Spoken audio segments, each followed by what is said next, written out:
Bom, meninas, conforme eu comecei na semana passada, né, o sistema digestório, ele é fundamental para manter a sobrevivência das nossas células. Praticamente, a gente depende de algumas funções que ele vai exercer para que as células sejam alimentadas e, assim, o nosso organismo consiga manter uma homeostase, né, um equilíbrio, digamos assim. E isso é possível porque ele desempenha uma série de funções no nosso corpo, que vão desde a apreensão até a expulsão de tudo aquilo que a gente não consegue absorver. Ou seja, o sistema digestório, os órgãos que compõem o sistema digestório, eles são responsáveis pela apreensão dos alimentos, pela mastigação, deglutição. Deglutição é o ato de engolir, é quando a gente engole, digestão e a absorção. Essas três primeiras funções aqui que a gente está vendo, a apreensão, mastigação e a deglutição, praticamente são desenvolvidos por estruturas localizadas na cabeça e no pescoço.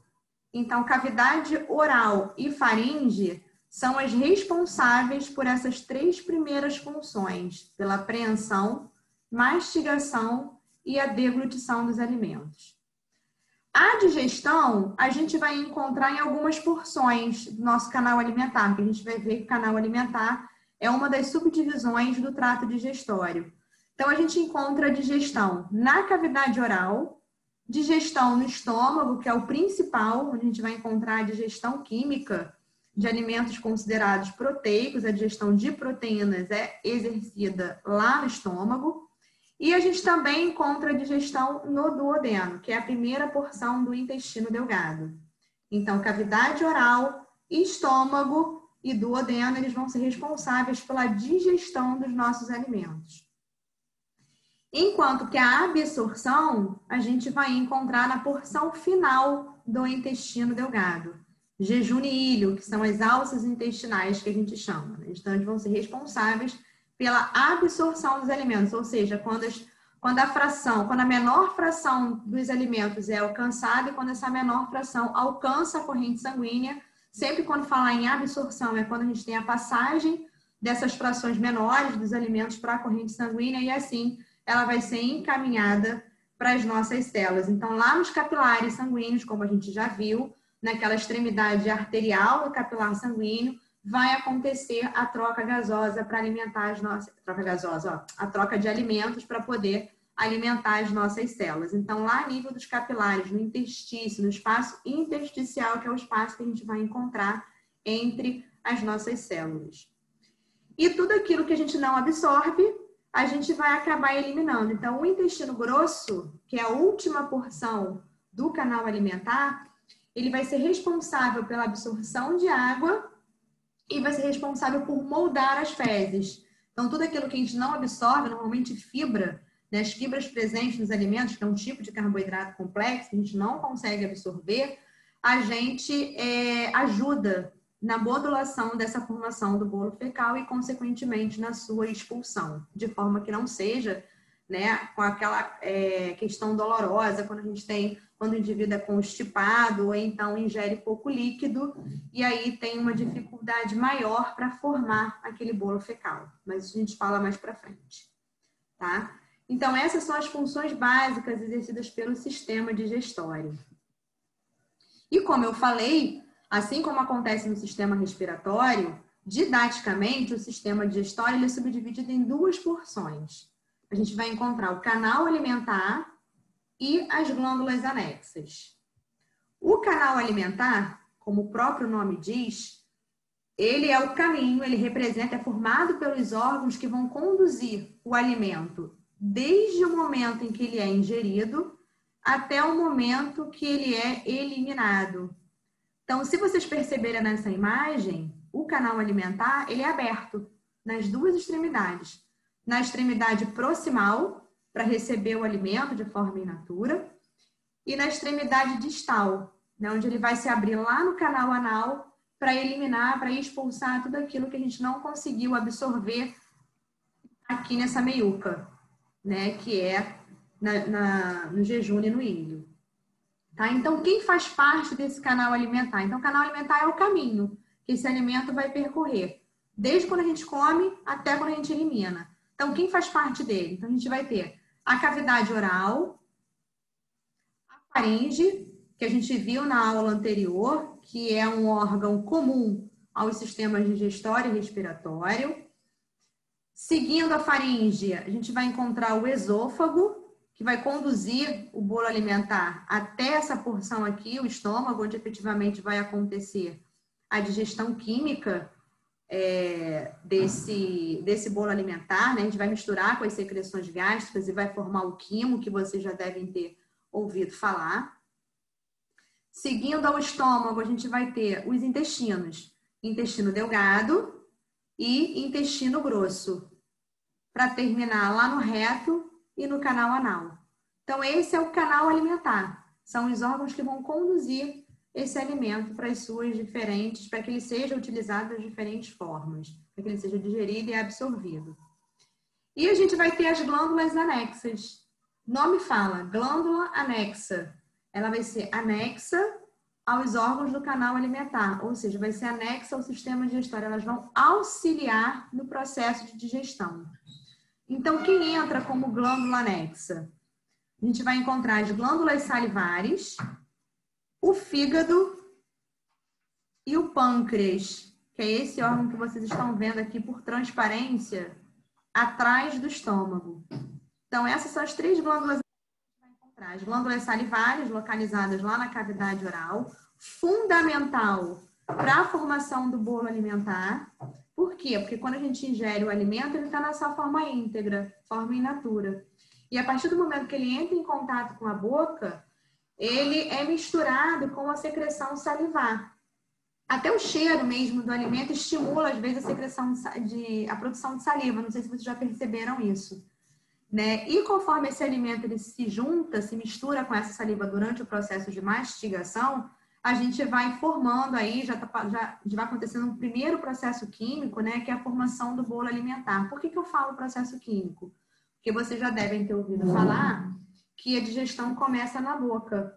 Por quê? Porque a saliva, ela tem uma enzima que é a pitialina ou amilase salivar, que vai atuar diretamente sobre alimentos ricos em carboidratos. Então, tudo que tem carboidrato, quando a gente entra na cavidade oral, quando a gente mastiga, a gente fraciona esse alimento em partículas menores para que a gente otimize a ação dessa pitialina ou amilase salivar, a ação dessa enzima, e já inicie o processo de digestão aqui na cavidade oral.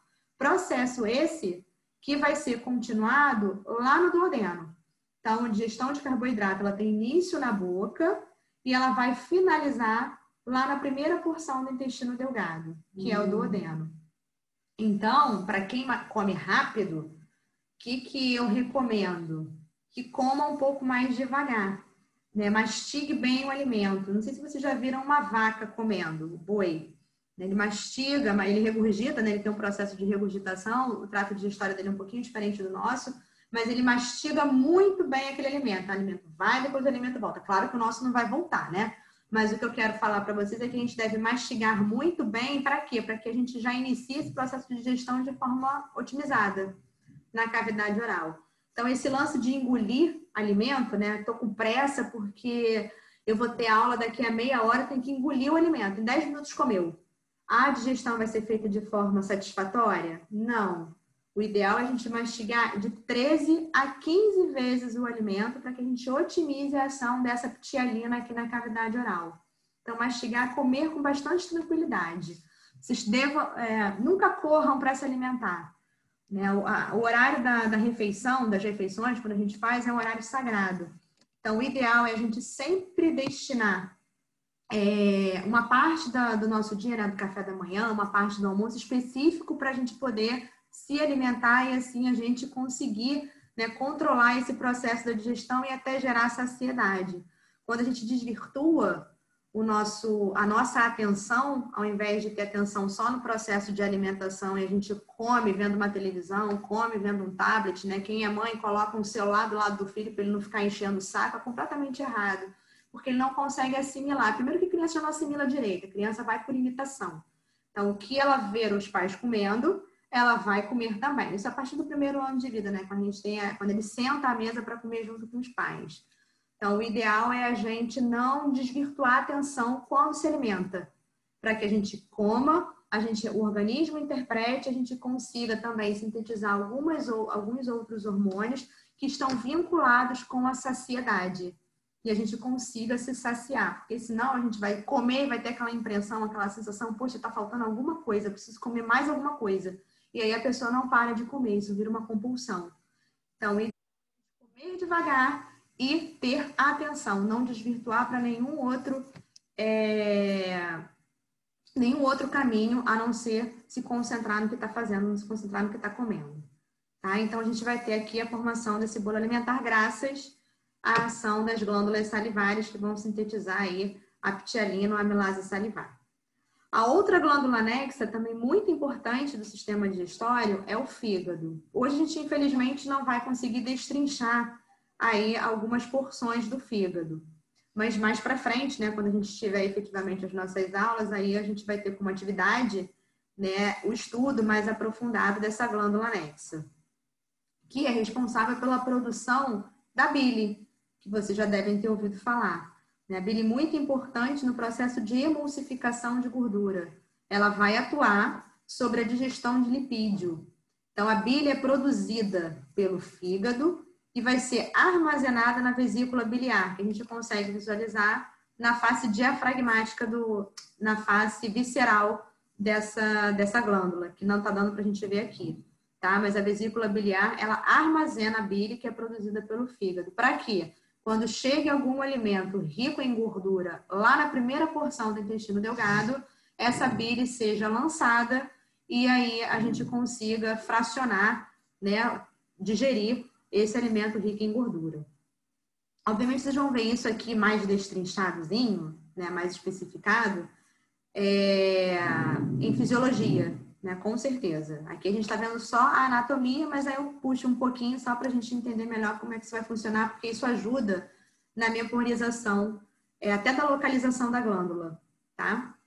E a terceira e última glândula anexa do sistema digestório é o pâncreas, que por transparência, se vocês olharem aqui com atenção, vocês vão ver que ele está posterior ao estômago.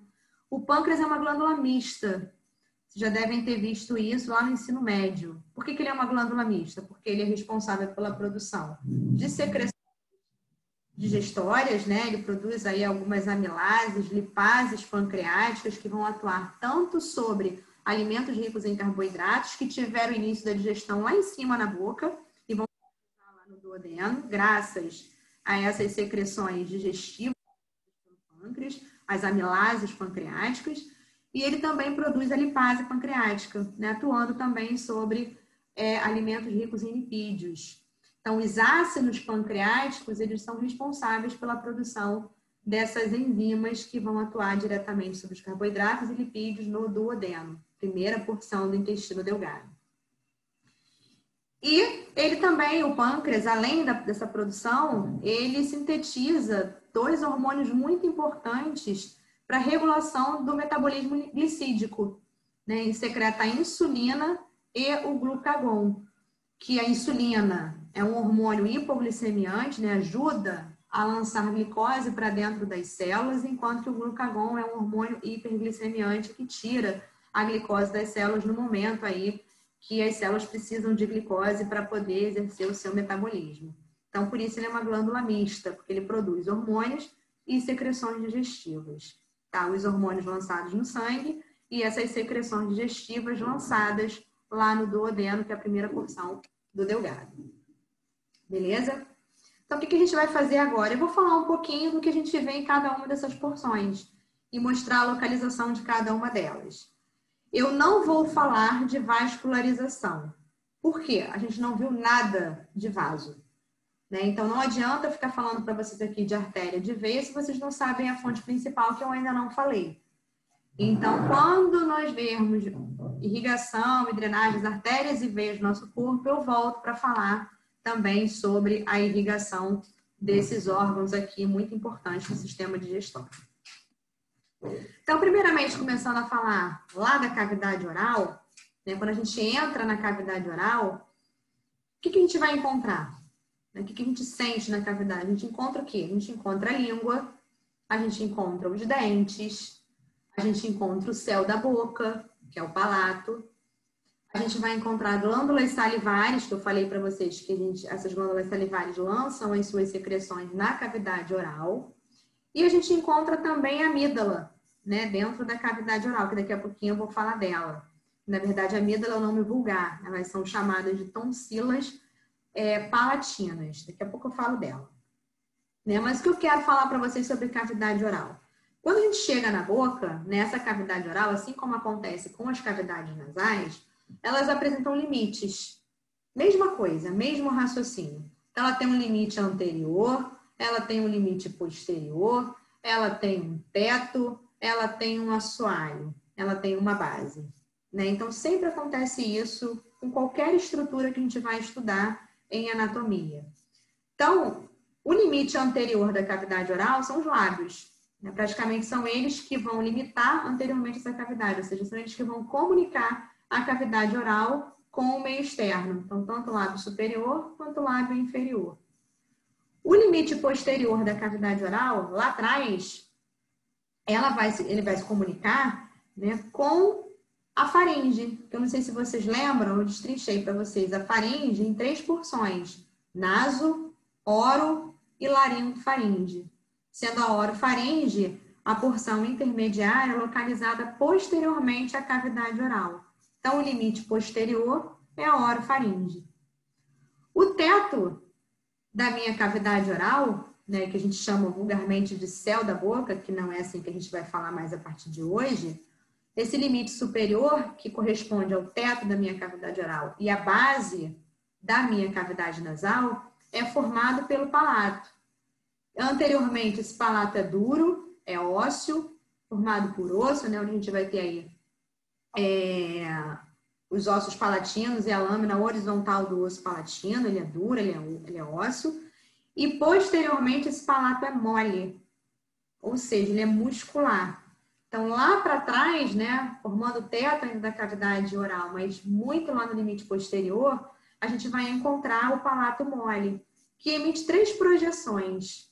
Né? Existem 3 projeções aqui do palato mole. Tem uma projeção mediana, que é essa aqui, que é a chamada de úvula, vulgarmente conhecida como campainha da boca. Então, essa aqui, a úvula, é a projeção mediana do palato mole. E ele tem 2 projeções laterais, que é essa aqui e esta aqui. Então, esta e esta, que são chamados de arcos. Esse arco aqui, como ele está mais próximo da faringe, da orofaringe, ele é chamado de arco palato-faríngeo. Palato porque é uma projeção do palato mole, e faríngeo porque está próximo da faringe. Então, arco palato-faríngeo, que é a projeção mais posterior do palato mole.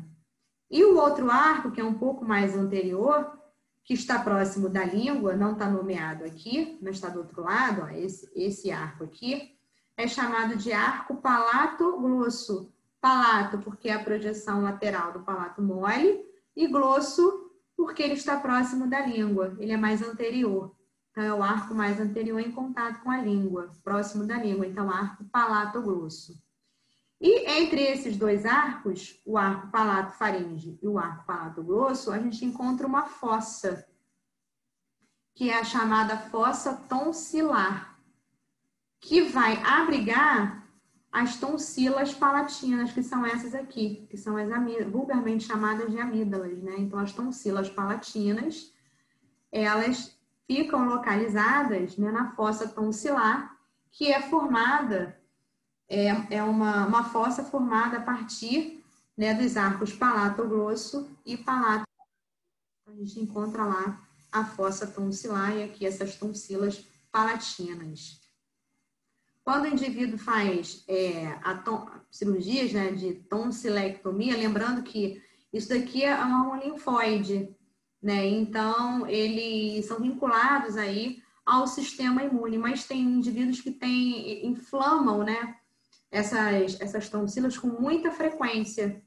E aí, com muita frequência, eles têm faringite, eles têm infecção de faringe também, e às vezes infecção de ouvido. Lembra da otite? Porque a gente tem uma comunicação ali entre a nasofaringe e o ouvido médio, a cavidade timpânica lá do ouvido médio. Então, isso é muito frequente. Quando essas infecções ocorrem com muita frequência, a solução é tirar, né, fazer essa cirurgia que é a tonsilectomia. Então, tira aí as amígdalas, né, tira essas tonsilas palatinas, que é para evitar essas infecções de repetição, tá? Então, isso é comum, nem todo mundo acontece. Tem uma peça lá no anatômico que eu já vi que tem, né, as tonsilas preservadas, mas a grande maioria delas não apresenta, né? Já tiraram fora.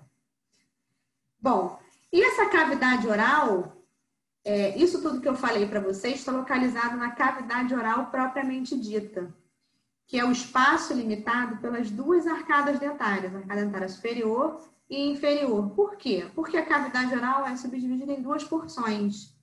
Então, além dessa cavidade oral propriamente dita, a gente ainda vai encontrar essa região aqui, ó, que está delimitada, está puxada aqui, né? A gente tem aqui um divisor para poder limitar, que é o vestíbulo da boca, né? Então, é a outra porção que a gente vai encontrar da cavidade oral. Então, tem duas porções. A cavidade oral propriamente dita, que é o espaço limitado pelos dentes, pelas duas arcadas dentárias, e a gente vai encontrar a região do vestíbulo, que é onde a gente consegue colocar a língua, nesse espaço entre os dentes e a gengiva, e os lábios e a bochecha. Esse aqui é onde eu estou colocando a língua agora, ó. Isso aqui é a região do vestíbulo da boca, que é o espaço limitado entre os dentes e a gengiva e os lábios e a bochecha. Pô, para que eu tenho esse espaço, então? Por que ele é importante?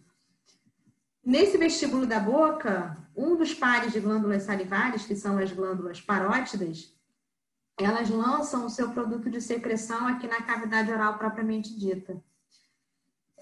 Os que são mais sensíveis, né, se vocês colocarem a língua de vocês na altura do segundo molar superior, nessa região do vestíbulo da boca, alguns vão sentir aí uma dilataçãozinha, uma papilazinha, que é justamente a papila que o ducto parotídeo lança, né, o produto de secreção aqui dentro dessa região, desse vestíbulo da boca.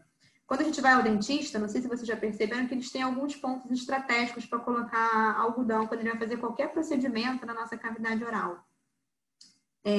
Eles colocam esse algodão tanto no limite superior, né, lá para trás, porque para tampar esse ósseo do ducto parotídeo, né, e ele também coloca às vezes o algodão abaixo da língua, que a gente vai encontrar diversos ductos aqui, né, que as glândulas sublinguais, né, os ductos das glândulas sublinguais e submandibulares, eles lançam seus produtos de secreção abaixo da língua. Então, normalmente, sempre eles colocam algodão ali embaixo para poder travar a saída desses ductos e a saliva não atrapalhar o procedimento que eles vão desenvolver. Ou então, o que eles fazem? Eles têm eu não sei como é que dá o nome daquilo, mas é um aparelho que faz uma sucção que a gente coloca bem na região do vestíbulo da boca, né? Que automaticamente a saliva vai saindo daqui, escorre para cá, para a região do vestíbulo, e esse aparelho acaba que suga essa secreção. Então, sempre coloca aqui no vestíbulo da boca. Então, o que é importante a gente saber? A cavidade oral tem duas porções.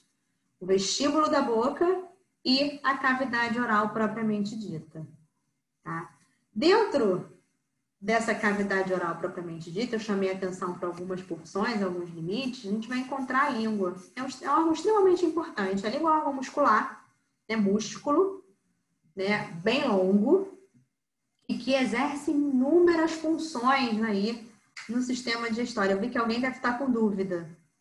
Pergunta pelo áudio, porque se eu for lá no chat, vai me travar. Então, quem tem pode perguntar. Eu vou parar agora aqui e você me pergunta.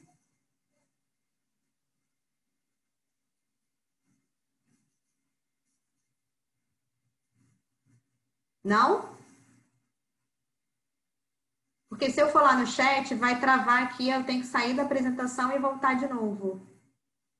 Pode me interromper.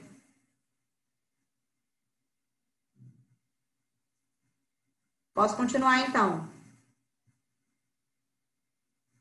Então, vamos lá. Então, a língua, ela desempenha inúmeras funções aí no sistema digestório. Então, ela é importante para quê? Ela é importante durante o processo de mastigação, é importante na deglutição, ela é importante na identificação dos sabores dos alimentos, né? O paladar, a gente sente, graças aí a algumas papilas que a gente vai encontrar na língua. Ela é importante para a dicção, né? Para a fala, ela é muito importante, né? Durante esse processo de articulação aí das palavras. E a língua, como eu falei, o órgão muscular, essa porção toda superior da língua, claro que a gente não consegue visualizar a língua por inteiro quando a gente coloca ela para fora, né? Essa parte toda superior aqui dela a gente chama de dorso. É o dorso da língua. E esse dorso é dividido em duas porções. A gente tem o terço posterior, que normalmente a gente não consegue visualizar, que é chamado de raiz da língua, corresponde ao terço superior, né, do dorso. E os 2 terços anteriores, que é isso aqui tudo, a gente chama de corpo da língua. Separando a raiz do corpo, eu vou encontrar aqui, ó, o sulco terminal. Então, esse sulco terminal separa a raiz do corpo da língua. E ele termina, né, esse sulco terminal, ele termina numa depressão aqui de fundo cego, que é o forame cego da língua, que não tem função nenhuma, tá? Mas ele é um buraquinho que a gente vai encontrar aqui, bem no limite mediano do sulco terminal. E a ponta da língua, que a gente visualiza quando dá careta, é o ápice da língua, tá? Então é chamado de ápice, a ponta aqui da língua. Então, ela é dividida nessas duas porções. Raiz, corpo, separado pelo sulco terminal. E aqui a gente vai encontrar o ápice. E ao longo desse dorso, a gente vai encontrar inúmeras projeções, que são as chamadas papilas linguais. A gente encontra de 4 tipos. A gente vai encontrar as maiores e mais fáceis de serem visualizadas, que são essas aqui, que estão localizadas imediatamente anteriores ao sulco terminal, que são as chamadas papilas valadas ou circunvaladas. Por quê? Porque elas são circundadas por uma vala. Então, por isso que elas são chamadas de circunvaladas. São as maiores e ficam localizadas lá próximo ao sulco terminal, imediatamente anteriores ao sulco terminal, no limite aí entre a raiz e o corpo da língua, que a gente também dificilmente consegue visualizar. Lateralmente, lá no terço posterior, lá nos 2 terços anteriores da língua, mas na porção lateral, né, caminhando para o limite posterior, a gente vai encontrar as papilas folhadas. São chamadas de folhadas porque elas parecem aqui com folhas, né? Então, por isso são chamadas de papilas folhadas. E aqui na meiuca, né? Antes de eu falar da meiuca, né? Aqui na região do ápice da língua e estendendo para as laterais, a gente vai encontrar as papilas fungiformes. Elas são bem pequenininhas, quase não dá para a gente visualizar, mas elas estão localizadas no ápice e lateralmente aqui é o ápice da língua. Enquanto que aqui no dorso, praticamente na porção aqui medial, né, aqui em todo o meio da língua, a gente vai encontrar as papilas filiformes. Essas papilas aqui, as papilas filiformes, elas apresentam, né, alguns receptores aferentes que são sensíveis ao toque. Então, quando a gente bebe um café muito quente, um chá muito quente, ou então quando a gente morde a língua, a gente não sente uma dor? A gente sente tanto a sensação de queimar, como também a sensação de dor quando a gente morde. Isso é percebido graças a essas papilas filiformes, que contêm esses receptores nervosos, né, esses receptores aferentes, que são sensíveis aí ao toque, que facilitam a gente identificar quando a gente morde a língua, aquela sensação de dor ou de queimação. Além também delas serem importantes na identificação de sabor, né? Todas essas papilas que eu falei, as circunvaladas, as folhadas, as fungiformes e filiformes, estão relacionadas à identificação do sabor ácido, azedo, amargo, salgado, doce, que é o que a gente vai ver aqui nesse slide. Não sei se vocês já perceberam isso. quando come alguma coisa, né? Coloca uma mostarda na boca. Onde que a gente sente aquela ardência? Normalmente é lá na parte mais posterior da língua, né? O azedo a gente sente nessa porção lateral caminhando lá para o terço posterior, né? Sempre dá aquela ardência nessa região. Enquanto que alimentos que são doces e salgados, a gente sente aqui nessa região do ápice caminhando para a lateral, né? Aqui dessa região, lateralmente, aqui é o ápice. Então, doce e salgado a gente sente nessa região mais anterior da língua, né? O azedo a gente vai sentir na parte mais lateral. No centro da língua, a gente percebe basicamente textura e temperatura, né? Como eu falei, a gente tem uma grande predominância aqui das papilas piriformes que estão relacionadas a esse toque, enquanto que lá atrás, as papilas circunvaladas, elas estão relacionadas ao amargo, né? Aquela sensação amarga dos alimentos, né? Então, o azedo e o amargo localizados sempre mais posteriormente. Claro que vocês nunca perceberam isso, mas hoje, quando vocês forem comer, daqui a pouquinho, quando forem lanchar, percebam, né? Ver se vocês conseguem identificar esses sabores aqui localizados nas mais diferentes porções que vocês vão encontrar aí na língua de vocês, tá? E é sempre muito importante a gente também fazer uma higienização da língua, desse dorso da língua. Então, sempre, além de escovar os dentes, manter a higiene, faz parte da higiene bucal, a escovação dos dentes, mas também da língua, para a gente tirar qualquer tipo de resíduo aqui que estejam obstruindo essas papilas. Tem alguns alimentos, principalmente alimentos ricos em zinco, a carne, por exemplo, é uma fonte de cobre e de zinco, que quando a gente tem uma ingestão deficiente, isso pode levar a uma deficiência de zinco no paciente. E aí acontece uma atrofia dessas papilas linguais, né? Então, a carência de zinco atrofia essas papilas e dificulta a percepção dos sabores. Por isso que o idoso é um grupo que a gente tem que ter muito cuidado e toda uma padronização quando a gente vai cuidar deles, porque além deles apresentarem uma redução de todas as secreções, né, da produção de secreção, né, a gente tem uma produção reduzida, né, então uma produção reduzida de saliva, de secreção gástrica. Então, o processo de digestão do idoso, ele é um pouco mais lento do que o nosso. Os idosos, eles costumam também ter uma ingestão reduzida de alimentos proteicos. Eles preferem sempre substituir refeições por lanches. Isso é muito normal, muito comum no idoso, que a gente tem que desmistificar esse hábito.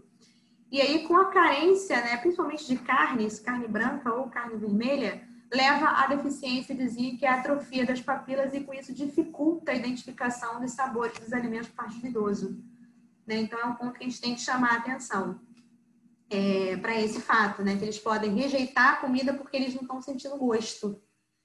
E aí, a gente tem que avaliar direitinho como é que está sendo a alimentação dele para a gente poder equilibrar, né, em termos de macronutrientes, e assim fazer com que essa percepção retorne aos pouquinhos e a gente não faça com que ele pare de se alimentar. Então, um ponto só para chamar a atenção, só uma curiosidade, né, que isso é uma coisa cotidiana do dia a dia, que a gente acontece e nunca percebe por que isso está acontecendo, né? Por que isso acontece? A gente nunca busca o porquê. Também na cavidade oral, a gente vai encontrar os dentes. Muito importante aí para quê? Para a mastigação dos alimentos. Nós, adultos, apresentamos 32 dentes, sendo, como está marcado aqui, aqui a gente consegue visualizar uma arcada superior, uma arcada inferior. Os dentes são as estruturas mais rígidas, mais duras que a gente vai encontrar no corpo humano, mais dura que o osso. E eles se encontram fixados lá nos alvéolos dentários, tanto da maxila quanto da mandíbula. Lembra?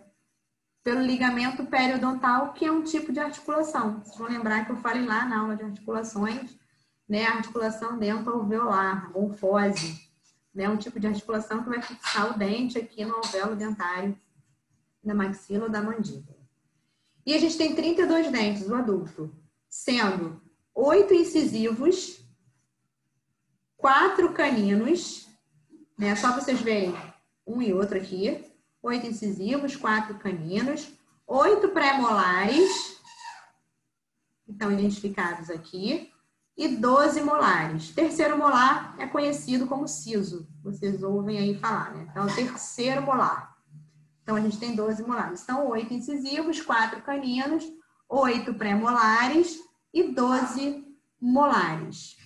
A criança, diferentemente da gente, apresenta 20 descidas, ou seja, a dentição de leite, a primeira dentição primária, eles apresentam 20, sendo 8 incisivos, 4 caninos e 8 molares. Criança não tem o pré-molar, só vai ter o molar, tá? Então, essa é a diferença. O processo de fixação é o mesmo do nosso, né? E se vocês também já repararam, já perceberam, que o formato dos nossos dentes é um pouquinho diferente. Os incisivos, eles apresentam uma margem cortante fina. Os caninos, eles apresentam uma margem cônica dos dentes, né? Eles são cônicos. Enquanto que pré-molares e molares, os dentes apresentam cúspides, né? Que vão triturar ali o alimento. Então, por conta dessa morfologia diferente, essa parte, né, que a gente vê projetada aqui do dente, que é a coroa, né, que a gente vai ver daqui a pouquinho. Então, pelo fato dela apresentar formatos diferentes, obviamente os dentes vão exercer funções diferentes. Então, os incisivos, eles estão relacionados, né, eles vão o quê? Eles vão cortar o alimento. O papel deles no alimento é o quê? Cortar. Os caninos rasgam. Então, quando a gente pega um frango, tá no churrasco, aí vai pegar aqueles drumetezinhos com a mão, a gente normalmente pega, a gente nunca morde por aqui pela frente. Reparou que a gente morde pelo lado? Igual o homem das cavernas mesmo. Por quê? Porque é instintivo, né? O canino, ele vai rasgar aquele alimento. Enquanto que o incisivo corta, ele rasga. Enquanto que pré-molar e molar tritura. Por isso que eu falei para vocês que a gente tem que mastigar muito bem o alimento para que a gente haja a formação lá do bolo alimentar. Quanto menor for o alimento, quanto mais triturado ele ficar, maior vai ser a superfície de contato para a ação da ptialina. E, consequentemente, maior vai ser a ação dessa enzima sobre os alimentos ricos em carboidratos no início da digestão lá na cavidade oral, tá? Então, cada um deles exercendo uma função diferenciada na nossa cavidade oral. Então, aqui só para a gente ver que a maior parte do dente é formada aqui, né? Por dentina, que é essa parte amarela aqui. Então, isso aqui, o que é isso? É um corte que a gente fez longitudinal no dente. É um corte sagital. E a gente vê que a maior parte dele é formada aqui por dentina. Dentina essa que é recoberta pelo esmalte sobre a coroa. Né? Então, a coroa é aquela porção do dente que a gente consegue visualizar, é a porção que se projeta na gengiva. Né? Então, se vocês repararem aqui, o dente ele tem 3 porções: coroa, colo e raiz. É que se fixa no alvéolo dentário pelo ligamento periodontal, que é isso que vocês estão vendo aqui, fixado, ó, esse ligamento periodontal aqui. A coroa é o que se projeta a partir da gengiva e o colo é o que separa a coroa da raiz. Fazendo um corte longitudinal, a gente vê que a maior parte dele é formada por dentina, que é recoberta pelo esmalte sobre a coroa e é recoberta pelo cemento aqui na raiz, que é essa parte que vocês estão visualizando em branco. E o interior do dente, a gente fala que é a polpa, né? Então, a polpa do dente, ela é extremamente vascularizada e é extremamente inervada. Então, quando a gente tem a formação de uma cárie, o que é a cárie? A cárie é um enfraquecimento do tecido duro do dente, que a partir do momento que ele enfraquece, ele forma um buraco, forma uma cavidade, a cárie dentária. Então, por essa cavidade, se eu não mantenho uma boa higienização e eu deixo algum resto de alimento aqui na minha cavidade oral, isso pode favorecer a proliferação bacteriana. E aí, se essa bactéria migrar para essa região aqui da polpa, né, ela vai infeccionar essa região, que vai gerar pulpite. Pulpite é a inflamação da polpa, a famosa dor de dente. Né? Então, isso acontece porque a polpa é extremamente vascularizada, extremamente inervada. E a cárie é uma porta de entrada aberta, né, para a penetração de bactéria à polpa do dente. Aí o indivíduo vai sentir dor. Né? Não sei se vocês conseguiram entender, isso aqui é osso. Né? Então, isso aqui, muito provavelmente, é o alvéolo dentário, né? Que é onde eu vou ter a fixação aqui do dente nessa porção, no caso aqui na porção da mandíbula. Beleza? Então, isso aqui a gente precisa saber de dente, ninguém aqui vai ser dentista, mas isso aqui é importante para a gente sempre estimular, vocês que vão ser enfermeiros, vão fazer uma atenção básica à saúde, então é estimular mesmo o indivíduo a manter uma higienização bucal, tanto por parte do adulto, quanto por parte, principalmente parte da criança, que come muito doce e tem uma grande resistência de escovar dente, né? E aí isso pode favorecer o desenvolvimento de cáries nesses pacientes, né? São mais suscetíveis à formação das cáries dentárias. Então, sempre mantendo a higienização. E ter muito cuidado também na hora de escovar, porque dependendo da força, a gente pode promover um desgaste aqui do esmalte do dente. E aí a gente pode sofrer uma retração, né, dessa coroa e tornar o dente, nessa região aqui da dentina, né, um pouco mais sensível ao frio, a temperaturas mais frias, né, ou quando pega um sorvete, ou quando toma uma água muito gelada, às vezes sente aquela dor por conta mesmo de uma retração que acontece nesse processo aqui do colo, né, entre a coroa e a raiz do dente. Fica mais próxima aqui dessa região da dentina. Bom, as glândulas salivares, eu não vou chamar a atenção delas agora, tá? Mas aqui é só para a gente ver que existem 3 pares de glândulas salivares. As glândulas parótidas, que são as maiores, localizadas aqui lateralmente na face, imediatamente aqui abaixo do ouvido externo. E olha aqui o ducto parotídeo, ó. Ducto parotídeo lançando a secreção dele lá na região do vestíbulo da boca, na altura do 2º molar superior, que é claro que aqui a gente rompeu, né? A gente tirou a porção aqui da bochecha, né? A porção do vestíbulo, para a gente ver aqui o direcionamento desse ducto, que é o ducto parotídeo. Imediatamente aqui, as glândulas submandibulares, abaixo da mandíbula, que a gente encontra aqui, né? A glândula submandibular, que é essa aqui que está localizada, aqui é a mandíbula, não sei se vocês estão percebendo, ela foi cortada, então tá inferiormente aqui ao corpo da mandíbula, a gente vai encontrar as submandibulares, aqui, né? Aqui estaria o corpo da mandíbula passando, e a gente, aqui o ducto da glândula submandibular, levando essa secreção lá para baixo da língua, e a gente tem as glândulas sublinguais, né? Então, eu levantei aqui a língua para a gente ver os pares de glândulas sublinguais, isso tanto do lado direito quanto do lado esquerdo. Então, são 3 pares de glândulas que a gente vai encontrar aqui na nossa cavidade oral, que vão lançar o produto de secreção aqui, que é a saliva, que é rica em amilase salivar. Vocês já devem ter ouvido falar de cachumba. O que na verdade é a cachumba? É a paroitidite.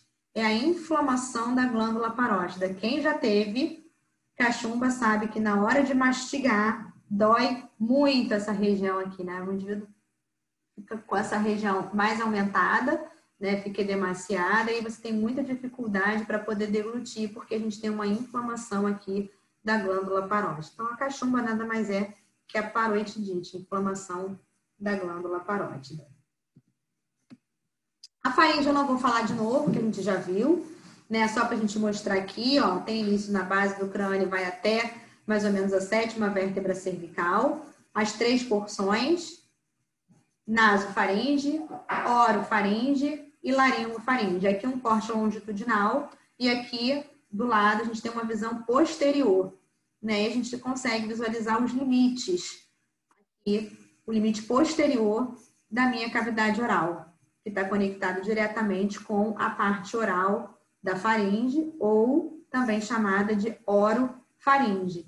Então, num corte sagital, a gente percebe aqui, isso aqui é a úvula, ó, é a projeção mediana lá do palato mole. Aqui a gente vai ter a língua e aqui eu tenho a orofaringe. Aqui, numa visão posterior, eu vou ter a úvula aqui, essa projeção mediana. Essa região aqui que parece um M, a gente chama de istmo das fauces. O istmo das fauces é justamente o limite, né, a comunicação entre a porção posterior da cavidade oral com a orofaringe. E não sei se vocês estão conseguindo visualizar aqui, ó. Nesse caso, a gente consegue visualizar as tonsilas palatinas, né? Bem lá, ó, bem, tá vendo? Bem posterior lá na minha cavidade oral. Tá? Então, são essas 3 porções. Lembrando que no sistema digestório, a faringe, né? A orofaringe, ela se continua com o esôfago. Então, se vocês estão vendo aqui nesse córtex sagital, ó, isso aqui é o esôfago, que é um tubo muscular que está localizado anteriormente aqui à coluna vertebral e posteriormente a essa estrutura aqui, que é a traqueia. Então, o esôfago está bem aqui. E o que vai me permitir, né, a passagem de alimento para cá e de ar para cá? É a epiglote, lembra do sistema respiratório? Uma cartilagem da laringe, que quando eu tenho a passagem do alimento durante o processo da deglutição, isso aqui é abaixado, então eu abaixo, fecho a entrada aqui da traqueia e o alimento segue na direção do esôfago. Quando eu estou respirando, não tem alimento passando, o ar vem para cá e passa para a via respiratória.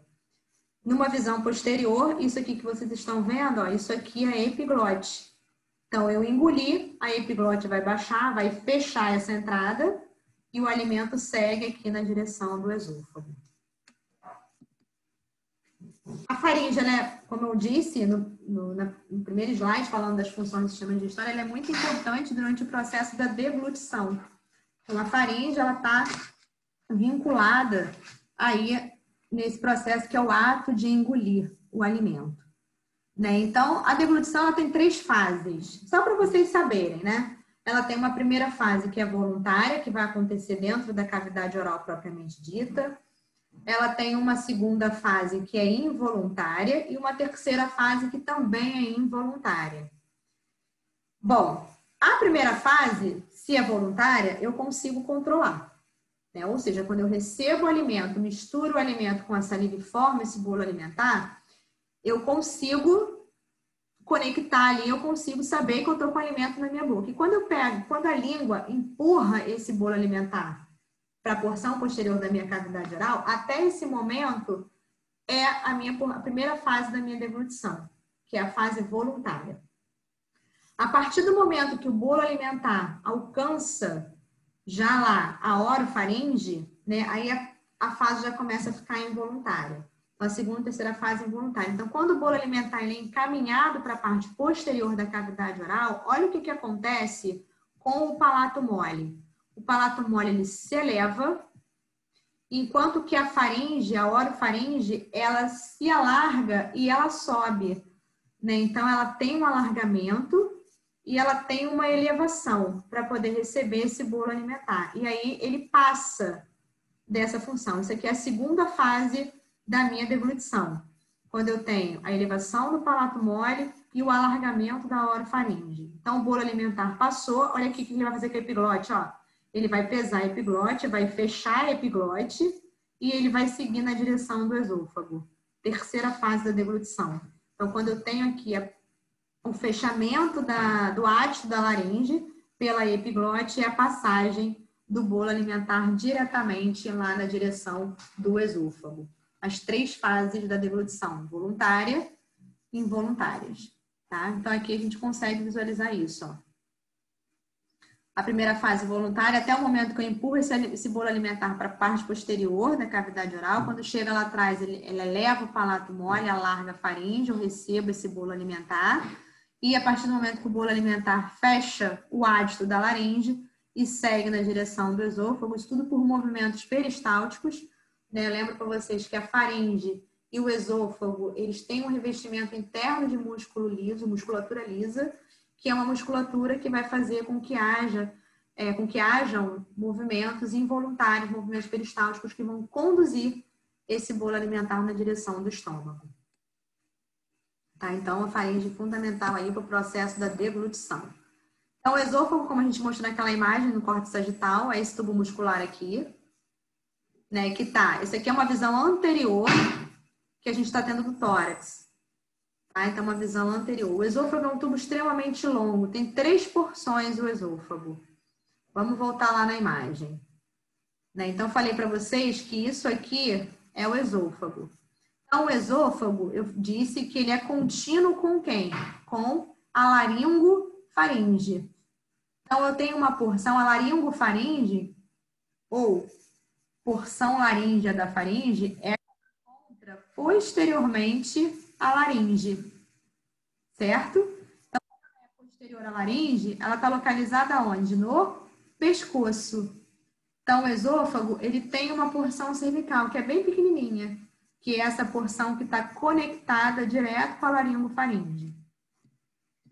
Depois ele vai ter uma porção torácica, que é a maior porção dele, né? A porção que ele está localizado, como eu disse, né? Posteriormente aqui à traqueia e anteriormente aos corpos vertebrais.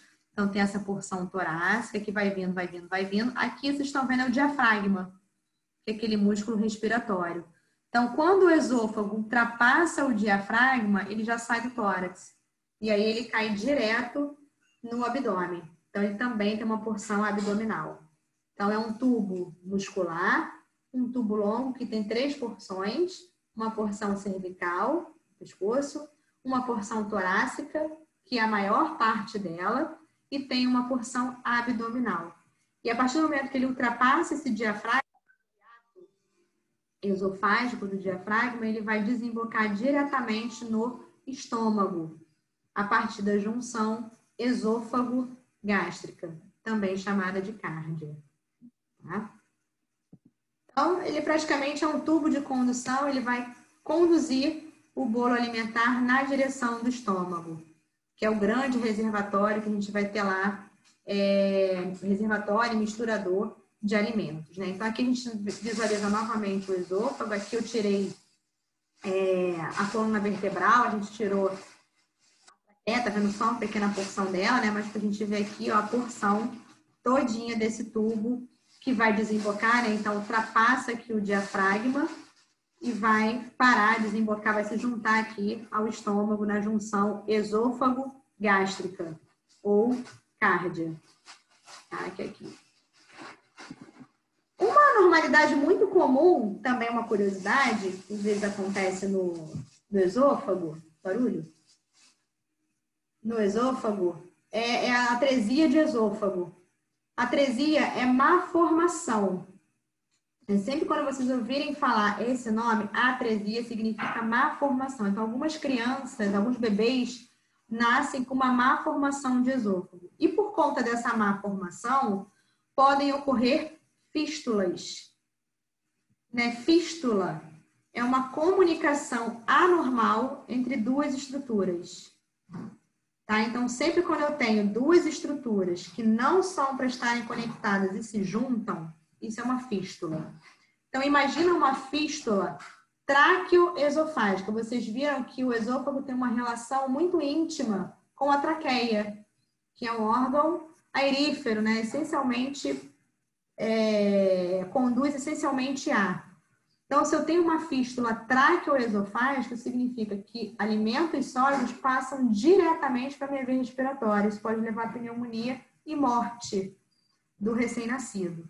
Então, olha a complicação que pode existir por conta dessa comunicação que existe entre essas 2 estruturas. Então, isso aqui seria uma anatomia normal, né? Então, tem aqui um esôfago normal e aqui a traqueia, né? Como a gente viu isso aqui, estou tendo uma visão lateral, um corte sagital. Aqui uma atresia de esôfago, ou seja, um esôfago incompleto, que também é um grande complicador. Por quê? Porque se eu tenho um esôfago incompleto, o alimento não vai chegar no estômago, o bebê vai desidratar. Então, isso aqui é percebido imediatamente logo quando ele nasce, porque ele não consegue mamar. Né? E vai sempre chorar, chorar, chorar, e aí quando vão ver, ele pode estar... Bem que hoje em dia é tudo tão avançado que isso aqui já se diagnostica até durante o ultrassom, né? Quando você faz lá para acompanhar o desenvolvimento do bebê. Tá? E aqui eu tenho um esôfago normal, mas eu tenho uma comunicação aqui com a traqueia, uma fístula traqueoesofágica. Então, pode ter a passagem aqui de sólido para a via respiratória. Por vezes, pode ter as 2 coisas. Tá? Então, eu posso ter tanto a atresia quanto a fístula. Isso aqui são situações extremamente graves e que precisam de cirurgias imediatas para que não culmine com a morte do recém-nascido. E isso acontece por quê? Por conta da íntima relação que existe entre esôfago e traqueia.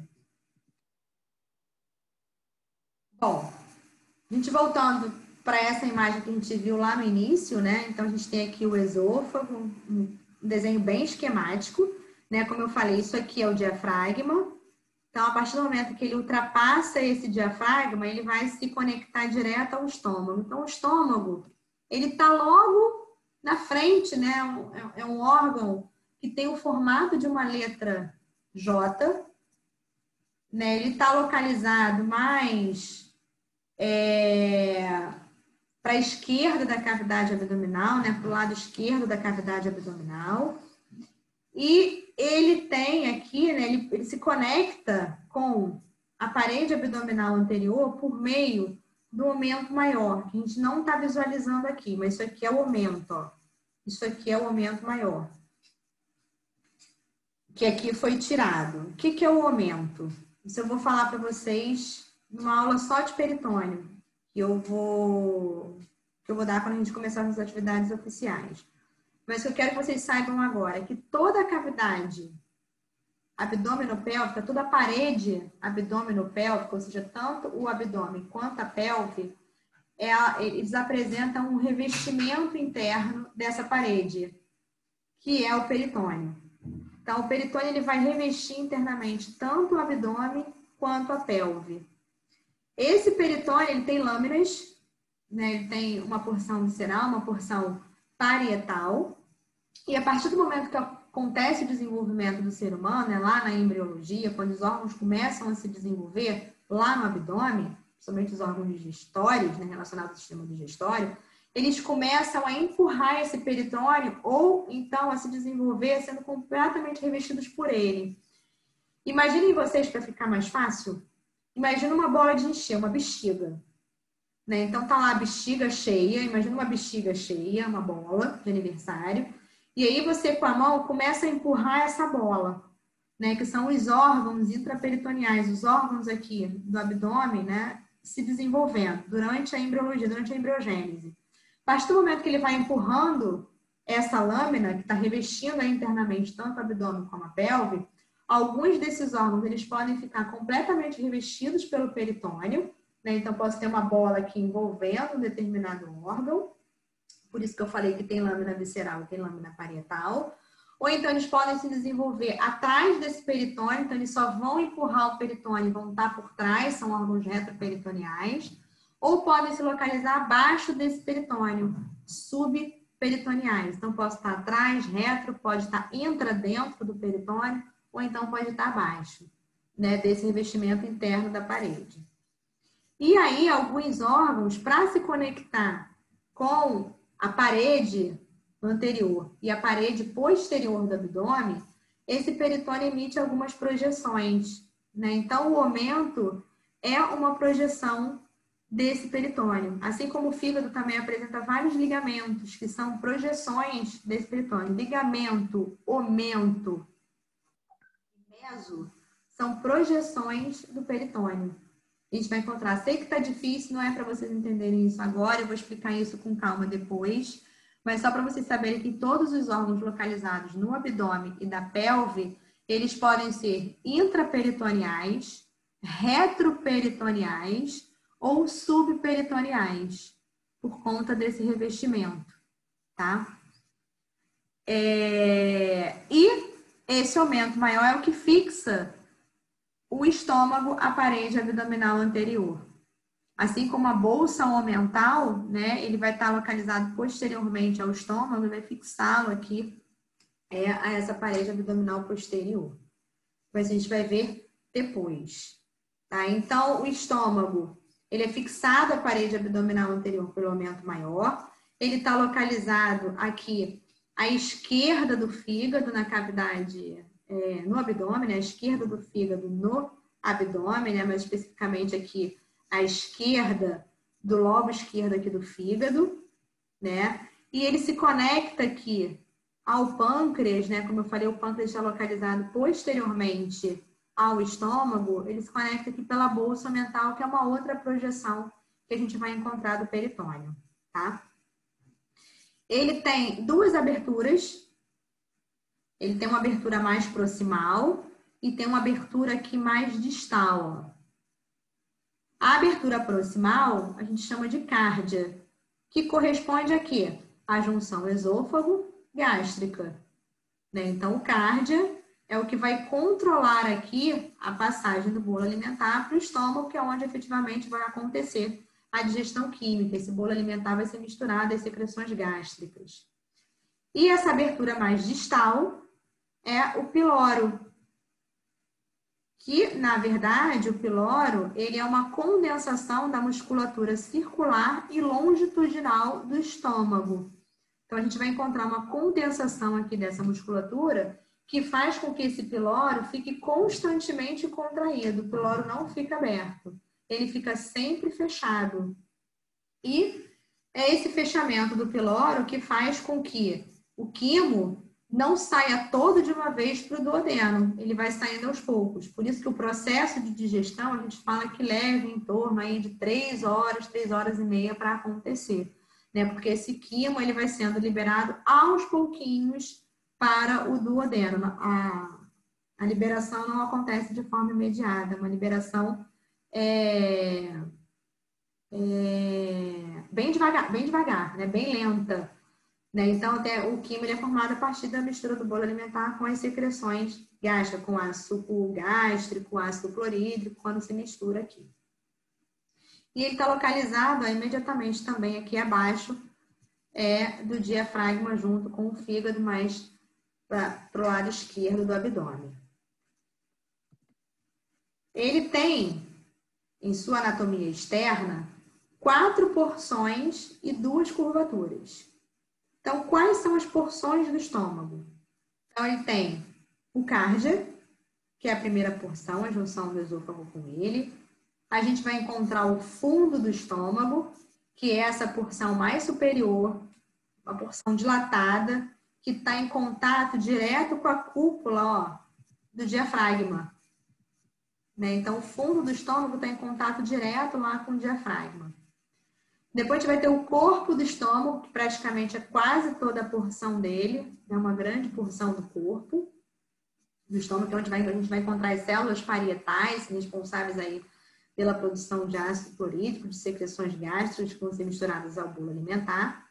E ao final aqui a gente vai encontrar a porção pilórica, que é dividida em 2 porções, né? A parte pilórica é dividida em 2 porções. A gente tem o antro gástrico e tem o canal pilórico, antro gástrico, o antro pilórico e o canal pilórico, né? Que juntos aqui formam a parte pilórica, formam o piloro. Piloro é como se fosse uma porteira, fica sempre fechado, sempre, por conta dessa condensação da musculatura longitudinal aqui do estômago. E tem 2 curvaturas, como eu falei, a curvatura menor, que é essa aqui, formando aí a margem côncava do estômago, e a curvatura maior, formando aí a margem convexa desse estômago, tá? Em cirurgias bariátricas, em cirurgias de redução do estômago, normalmente todo o corpo aqui, e essa porção pilórica, ela é retirada, ficando só o fundo do estômago, que é essa porção mais superior. Tá? Normalmente só sobra o fundo. A gente pode conversar mais sobre ela depois. Interiormente, você repara que o estômago, isso aqui normalmente é um corte longitudinal, e eu estou vendo o estômago por dentro. Ele é todo pregueado. A gente vê inúmeras pregas, que são as pregas gástricas, que vão formar esse órgão aqui. Aqui no finalzinho, isso aqui é o piloro. Olha aqui, no caso aqui, né? Esse piloro, no momento ele se encontra aberto, mas isso aqui fica fechadinho com isso aqui, fechando, né? Para evitar que passe para o duodeno. Repara que tanto o estômago quanto o duodeno, eles apresentam uma mucosa bastante pregueada. O duodeno é a exceção dessa primeira porção aqui, que é o bulbo duodenal. Por que é pregueado? Porque são os órgãos vinculados diretamente com o processo de digestão. Então, eu não falei para vocês que a digestão de proteína, digestão de carboidratos e de lipídios ocorria efetivamente nessas porções, tanto no estômago quanto no duodeno. Então, por eles serem órgãos vinculados à digestão, órgãos digestivos, né, eles apresentam essa mucosa bastante preguiada.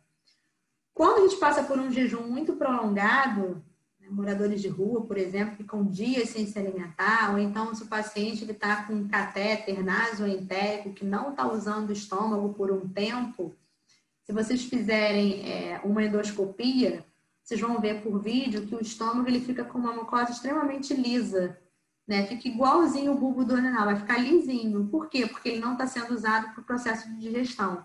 Então, se ele não está trabalhando, essa mucosa tende a retilinizar, ela deixa de ficar preguiada. Mas em atividade, que é o que normalmente acontece, ela fica toda preguiadinha, toda preguiada. E o processo de digestão é lento porque esse quimo ele sai gradativamente desse compartimento para o compartimento posterior, né, que é o duodeno.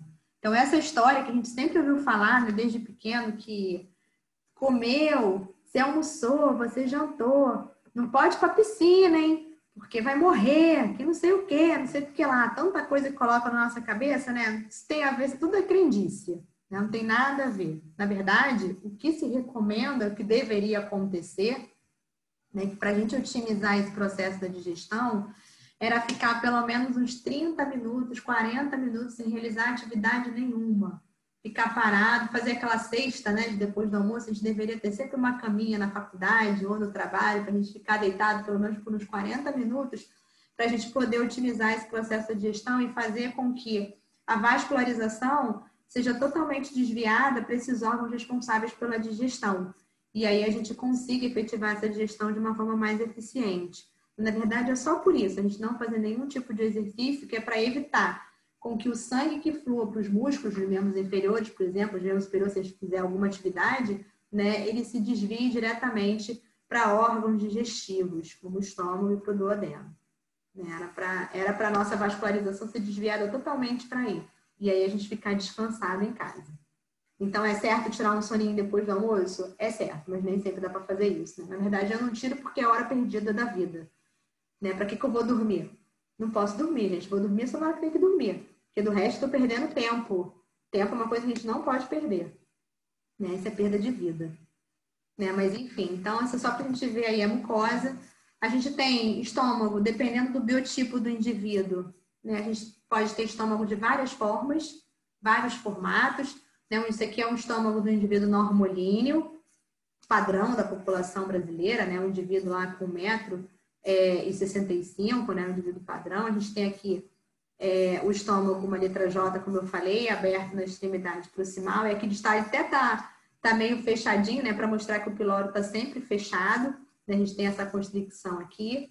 Se o cara é muito baixinho, o indivíduo brevilíneo, o estômago ele tem uma posição um pouco mais deitadinho, né? Ele é mais...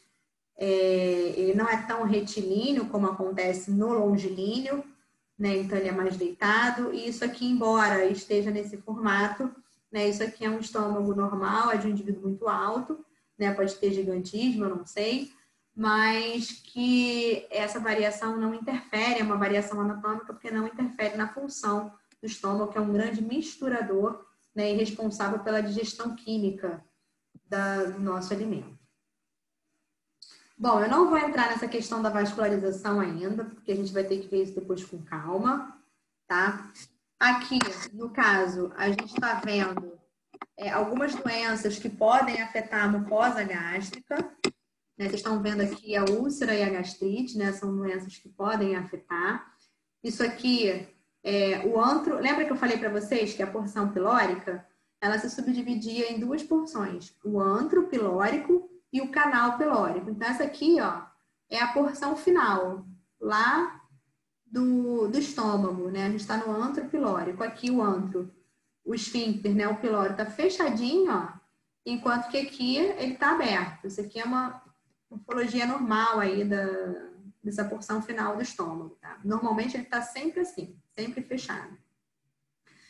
E a mucosa gástrica, ela pode ser afetada, né? Quando a gente tem um desequilíbrio entre os fatores protetores e agressores da mucosa gástrica, a gente pode ter uma inflamação, que é a gastrite, que aparece de forma aguda, E uma vez essa gastrite não sendo diagnosticada e tratada, ela pode evoluir de uma forma muito rápida para a úlcera, né? Na úlcera a gente já tem aí uma corrosão da mucosa gástrica. A gente vê aqui as pregas, mas essa mucosa ela pode ficar corroída, né? A gente pode ter a formação aí de um buraco nessa mucosa gástrica caso a gente não consiga controlar esse processo de gastrite. Então, a gente tem que ter muito cuidado com os alimentos que a gente come, né? Porque existem mais alimentos agressores da mucosa do que protetores, né? Então, a gente tem que ter cuidado com doces em excesso, a gente tem que ter cuidado com chiclete, né? O chiclete é um veneno, né? Muita gente gosta de ficar aí mascando chiclete de forma indefinida. A partir do momento que a gente coloca qualquer coisa na cavidade oral, isso já é um estímulo para a liberação de secreção ácida no estômago, até o cheiro, né? O próprio cheiro do alimento já estimula tanto a secreção de saliva quanto a secreção gástrica, porque ele vai começar a preparar o estômago para receber aquele bolo alimentar. Então, quando a gente está mascando um chiclete, se o paciente já é sujeito a gastrite, né? Se é infectado lá pelo Helicobacter pylori, que a gente pega muito facilmente de alimentos consumidos crus na rua, a gente pode fazer com que haja produção de ácido em excesso e isso corroa a mucosa do estômago, né? E pode gerar aí a formação da úlcera. Fora também alguns temperos, né, que são temperos prontos, que são riquíssimos em lipídio, ou alguns outros temperos, né, pimenta, que também ajuda a corroer a mucosa, e fora muitas outras coisas mais. Tudo que a gente encontra embalado no mercado, a gente ajuda a corroer a mucosa do estômago se o paciente estiver infectado pela bactéria. Tá? Bom, saindo do estômago, eu tô indo, mas depois a gente conversa, tá, gente? Dúvidas que vocês possam vir a ter. Então, saindo do estômago, a gente vai entrar lá no intestino delgado, que é dividido em 3 porções. O intestino delgado é a maior porção do canal alimentar. A gente vai encontrar 6, 7 metros, né, de intestino, localizados ali, todo juntinho, todo circunvoluto ali na região do abdômen. 6, 7 metros enroladinhos lá na região abdominal, dividido em 3 porções. Duodeno, que é a primeira porção, o jejuno e o íleo. O duodeno, a gente consegue saber onde ele começa. Na verdade, nem o duodeno, né? O intestino delgado como um todo, eu sei onde ele começa e sei onde ele termina. Então, o duodeno, o intestino delgado, ele começa na junção gastro-duodenal, também chamado de piloro, e ele vai terminar aqui, ó, na junção ilho-cecal, que é a junção do ilho, que é a terceira porção do intestino delgado, com o ceco, que é a primeira porção do intestino grosso. Olha os nomes, ele vai sempre da câmara anterior para a câmara posterior, né? Então, junção gastro-duodenal começa no intestino delgado e termina na junção ilho-cecal, que é a junção do ilho com o ceco lá na região da virilha direita, tá? Essa é na região da virilha direita. Bom, o duodeno, que é essa primeira porção do intestino delgado, eu tenho fotos melhores, né? Mas daqui a pouco eu chego nele. Ele é um órgão, ele é retroperitoneal, ou seja, ele está atrás do peritônio, ele não é móvel, tá? Já as porções finais, jejuno e ilho, chamados de alças intestinais, eles são órgãos intraperitoneais, são órgãos móveis que se encontram presos, aqui a gente consegue ver isso, né? Eles ficam presos à parede abdominal posterior por uma prega do peritônio. Lembra que eu falei, o aumento maior era uma projeção, era uma prega, ligamentos é um outro tipo de prega, e os mesos também são outro tipo de prega do peritônio. Né? Então, as alças intestinais, elas se prendem à parede abdominal posterior pelo meso, por esse meso aqui, que no caso, como esse meso está localizado no intestino delgado, é chamado de mesentério. Meso, prega do peritônio, e entero, intestino. Tá? Então, mesentério. Se tem mesentério, existem outros mesos. Concorda comigo? que vão receber nome de acordo com a localização que eles estão presentes, tá? Então, aqui no caso é o mesentério. É muito difícil a gente separar o ilho. E a gente vai ver depois como é que a gente vai fazer isso. Como é que a gente faz a delimitação no nosso corpo, tá? Então, aqui mais um desenho esquemático, né? Aqui eu tirei tudo. Eu tirei o fígado, eu tirei o estômago, eu tirei tudo para deixar a gente vendo aqui, ó, só essa estrutura aqui, que é a primeira porção do intestino delgado, que é o duodeno. Ele recebe esse nome porque o comprimento dele equivale a uma largura de 12 dedos. Então, por isso ele é chamado de duodeno. Ele tem em torno de 20 a 25 centímetros de comprimento, é uma porção bem curta, se for comparar aí com o intestino delgado, né? E ele tem o formato de uma letra C, onde na concavidade dessa letra C, ó, repara aqui, que nesse meio ele recebe, ó, a cabeça do pâncreas. Ele vai receber o pâncreas. Então, lembra que eu falei para vocês que o duodeno, assim como o estômago, estava vinculado à digestão. O estômago, a digestão da proteína, e o duodeno, a digestão de lipídio e do carboidrato que a gente começou lá na boca. Né? Então, a digestão do carboidrato a gente consegue entender. Né? Por quê? Porque aqui eu tenho o pâncreas, ó. Como eu falei para vocês, os ácidos pancreáticos liberam as suas secreções por meio de ductos, que vão ser lançados aqui nessa região do duodeno, na porção descendente do duodeno. Então, tá aqui. Né? Então, tanto a lipase quanto a amilase pancreática são lançadas aqui. E depois a gente vai ver que tem uma conexão com outro canal que vem lá do fígado, né? Na verdade, dois ductos, um que vem do fígado, outro que vem da vesícula, se juntam, formam um ducto comum, que se junta com o ducto do pâncreas e formam uma ampola, que vai desembocar aqui nessa porção do intestino delgado. Então, isso daqui, ó, é a ampola hepatopancreática, né? Então, essa abertura, que é chamada de papila duodenal maior, ou papila maior do duodeno, ela marca a desembocadura da ampola hepatopancreática.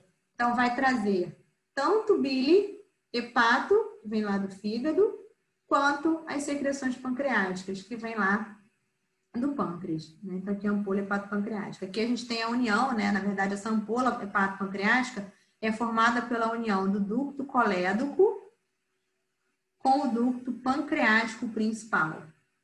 Então, o ducto pancreático principal, que vem do pâncreas, junto com o ducto colédoco, que é formado pela união do ducto cístico com o ducto hepático comum, eles formam a ampola hepatopancreática, que vai desembocar na porção descendente do duodeno. Apesar dele ser pequenininho, ter esse comprimento aqui, o duodeno tem 4 porções. Não vou chamar atenção para essas porções. Só vou chamar atenção para a porção descendente. Porque ele tem uma porção superior, tem uma porção descendente, uma porção inferior e uma porção ascendente. Tá? Uma porção ascendente. Eu vou chamar atenção só para essa aqui. Aqui não está aparecendo, mas superiormente a essa papila duodenal maior, tem uma menorzinha, que é a papila duodenal menor, que vai receber o ducto pancreático acessório. Tá? Então, o ducto pancreático acessório desemboca também na porção descendente do duodeno. Aqui são as 4 porções que eu falei, que eu vou chamar atenção só para essa segunda aqui. Então, tem a primeira porção superior, porção descendente, porção inferior, porção ascendente, que é contínua com o jejuno. Tá? Então, aqui a gente tem, ó, a flexura do duodeno jejunal. Então, nesse ponto, no ponto da flexura do duodeno jejunal, a gente tem aí o início do jejuno. Então, aqui, só para a gente ver, ó, aqui eu tenho o ducto pancreático principal, que vai se juntar com esse ducto verdinho aqui, ó, que é o ducto colédoco, e vai formar a ampola hepatopancreática, que desemboca aqui na porção do duodeno, formando a papila duodenal maior. Desse ducto pancreático principal, né, a gente tem o ducto pancreático acessório, ó, que emerge dele. Então, esse ducto pancreático acessório, na porção superior, mas também na descendente, a gente vai ter a formação da papila duodenal menor. Então, só para vocês verem aqui. Então, por essa papila maior, eu vou ter liberação tanto de secreções pancreáticas, quanto a emulsificação da gordura acontece nessa região. E aqui eu vou ter liberação só de secreções pancreáticas, que também vão auxiliar na digestão lá dos alimentos em carboidrato. Então, o duodeno é importante na digestão. E aqui, mais uma vez, a gente vendo o ducto pancreático acessório, ducto pancreático principal, com o ducto colédoco, que vai formar a ampola hepato-pancreática e vai desembocar aqui. Repara que o duodeno ele também é preguiado, assim como o estômago, porque é um órgão vinculado à digestão. E a ampola aqui,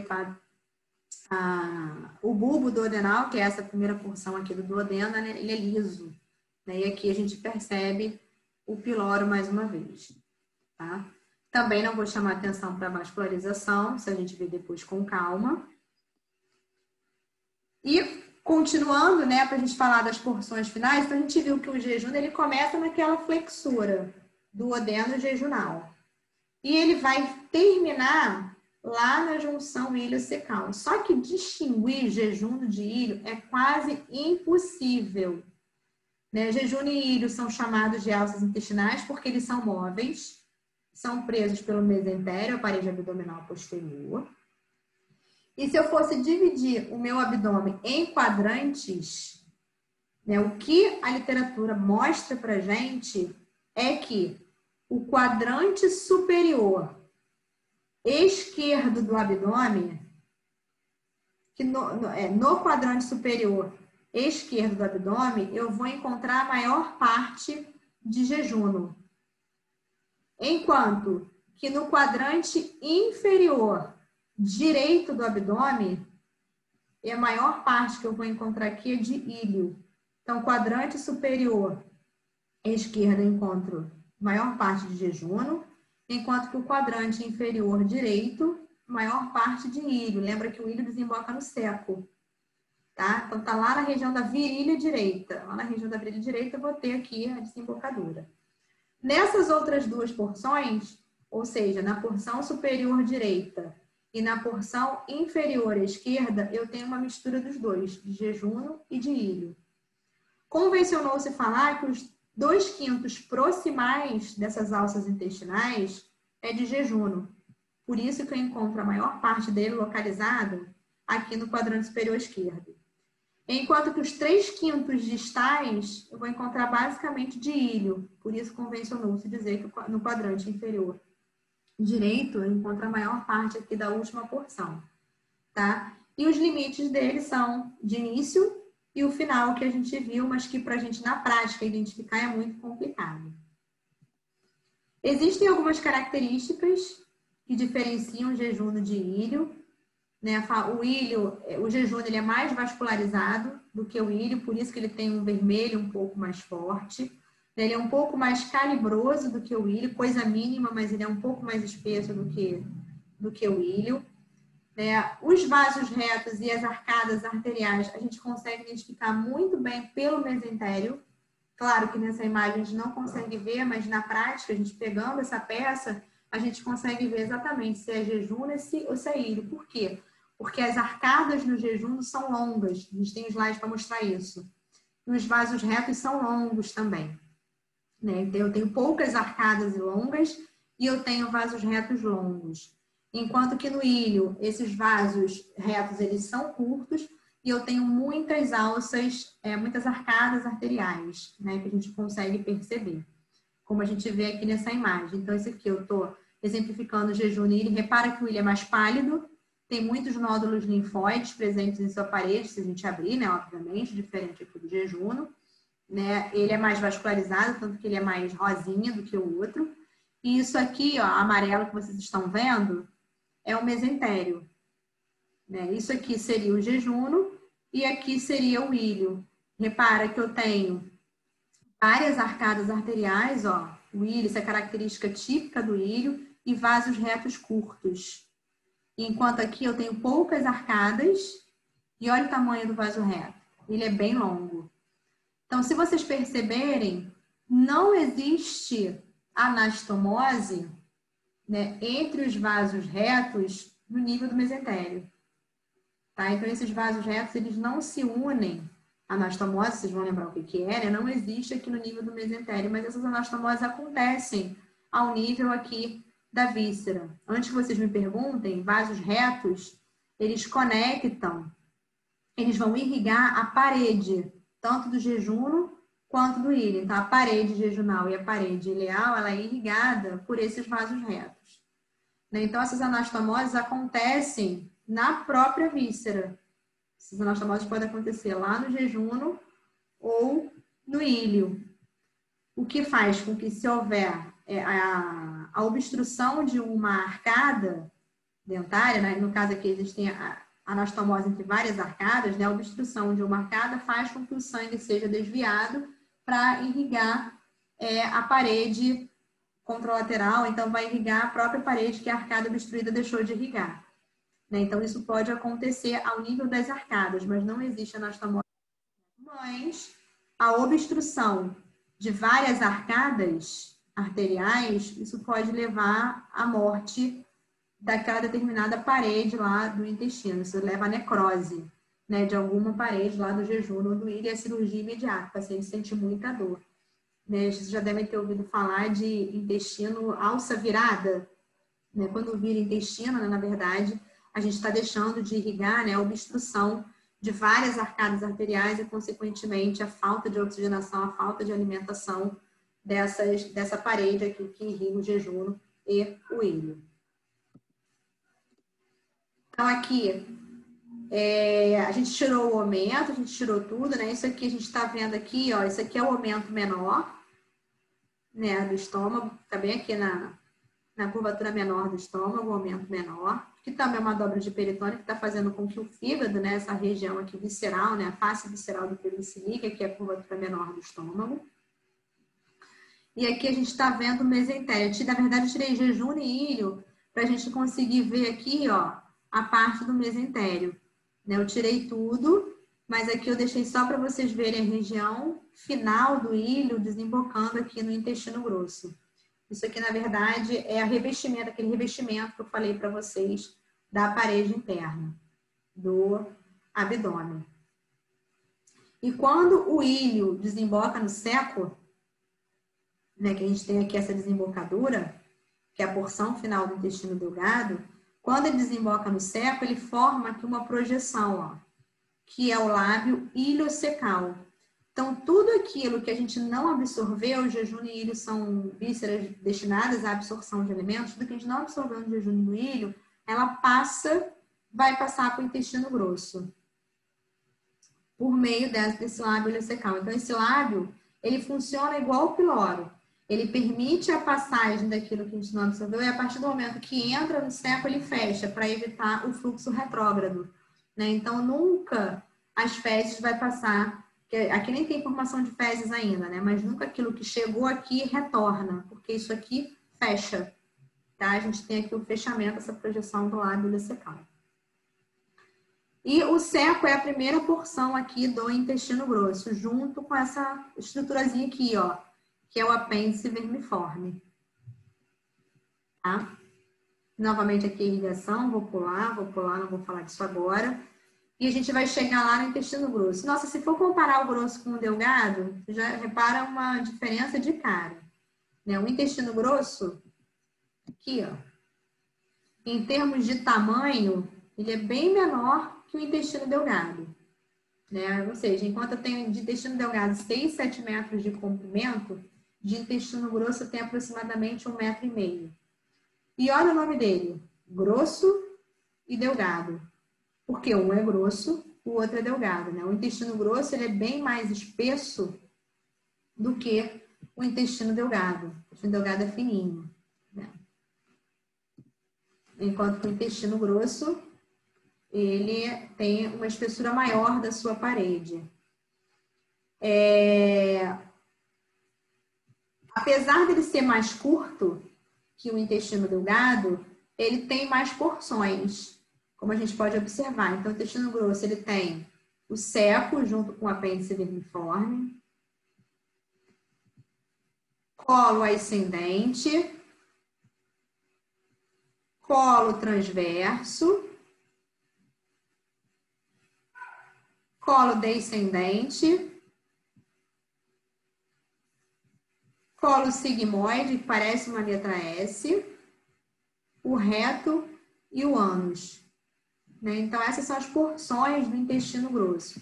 Para a gente ter uma noção de topografia, antes de eu falar algumas diferenças entre intestino grosso e intestino delgado, né? Se eu for dividir novamente aqui em quadrantes, né, para a gente ter essa noção de localização macroscópica, né, o intestino grosso ele tem início lá na região da virilha direita, como seco e apêndice vermiforme. Então, ele tem início lá como seco e apêndice vermiforme, sobe pela região do flanco direito, né, então pela essa região lateral aqui que a gente vai encontrar do abdômen, ele sobe como o colo ascendente. Imediatamente inferior ao fígado, ele vai dobrar, vai sofrer uma flexura, que é chamada de flexura hepática ou flexura cólica direita, porque é a flexura que ocorre no colo pelo lado direito. Tá? Então, ele dobra, ele vai atravessar o abdômen como colo transverso, depois, imediatamente inferior ao baço, que está posterior ao estômago. Na verdade, vocês lembram do pâncreas? O pâncreas está posterior ao estômago, a cabeça do pâncreas está intimamente relacionada com o duodeno, enquanto a cauda do pâncreas, a ponta dele, está diretamente relacionada com o baço, que está localizado aqui também posterior ao estômago. Né? Então, imediatamente inferior ao baço, ele vai sofrer uma outra dobradura, né? Vai dobrar novamente, que é a flexura cólica esquerda ou flexura esplênica. Sempre quando vocês ouvirem esplênico é porque se refere a baço, tá? Flexura esplênica. Ele desce pela região do flanco esquerdo, lateralmente, aí na região do abdômen, como colo descendente. Ele vai entrar na região da virilha esquerda e aí ele vai penetrar na abertura superior da pelve. Então, ele entra na pelve como colo sigmoide. Depois que ele entra na virilha esquerda, ele vai se voltar, né? Ele vai entrar pela pelve superior, né, até a terceira vértebra sacral, mais ou menos. Se estende até S3, como colo sigmoide, onde ele vai virar novamente e vai se voltar como reto e como canal anal, que são as porções finais. Então, só para a gente ter essa noção de topografia e de localização no abdômen. Né? Então, ao entrar aqui na região da virilha, ele se volta lá para trás para a região sacra. O sacra é aquela porção final lá da coluna vertebral. E aí ele se volta, vai até S3 como colo sigmoide, desce como reto, como canal anal.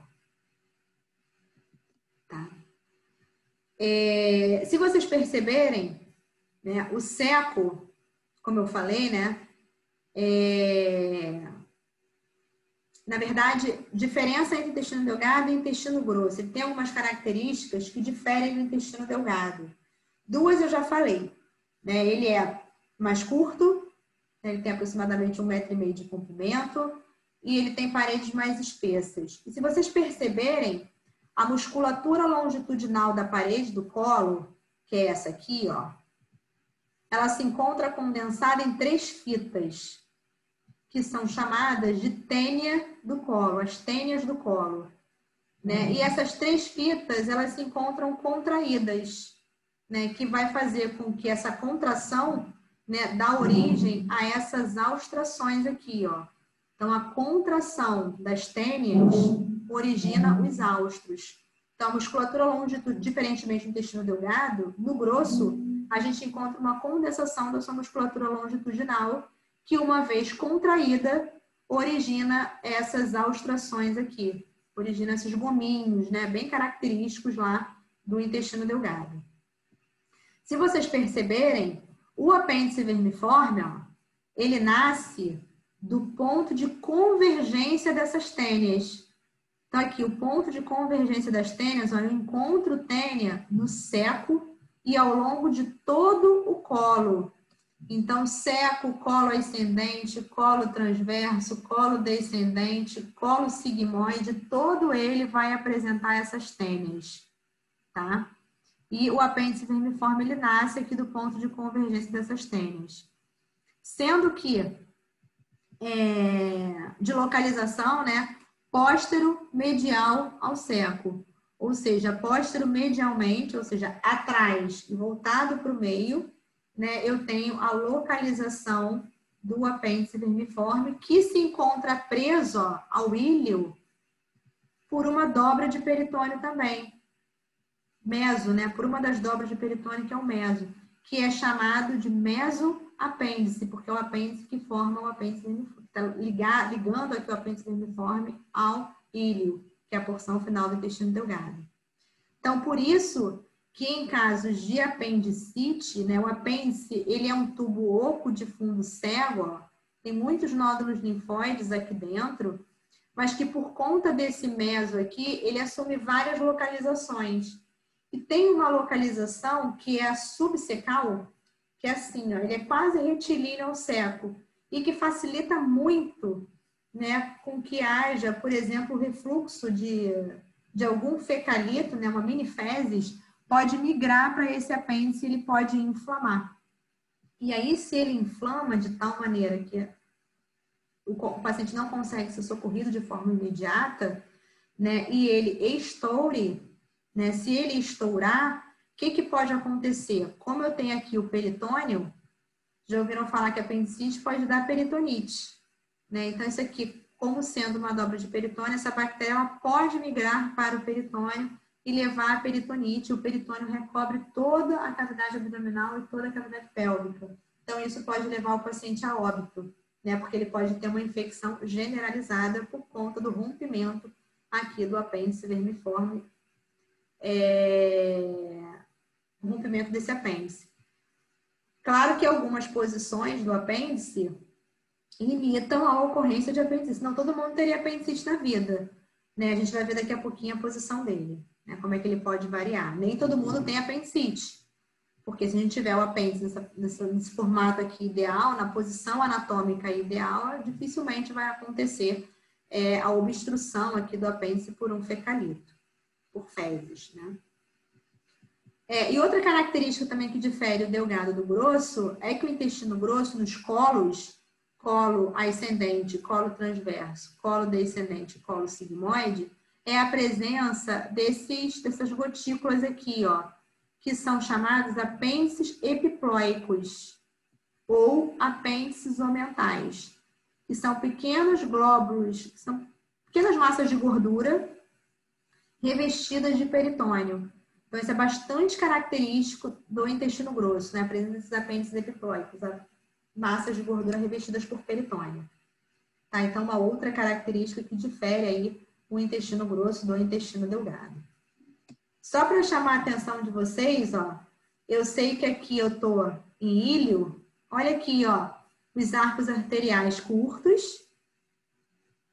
a nível do mesentério, né? E aqui eu tenho os vasos retos curtos também, ó, que vão irrigar lá a parede do íleo. Tá? Então, eu tenho aqui, ó, anastomose ao nível das arcadas, né? Mas eu não tenho anastomose nos vasos retos. Só para a gente poder ver. E, basicamente, a função do intestino grosso é a formação das fezes. Ele vai absorver água e, com isso, ele vai modular, vai moldar as fezes do indivíduo. O ideal é a gente beber uma quantidade considerável de água. Claro que cada um tem a sua recomendação hídrica por dia, né? Mas todo mundo fica em torno aí de 2 litros de água por dia, alguns chegando a uma quantidade um pouquinho maior, que é para que, dependendo da alimentação, a gente consiga moldar essas fezes de forma adequada e fazer com que o indivíduo evacue diariamente ou em dias alternados, que é considerado normal.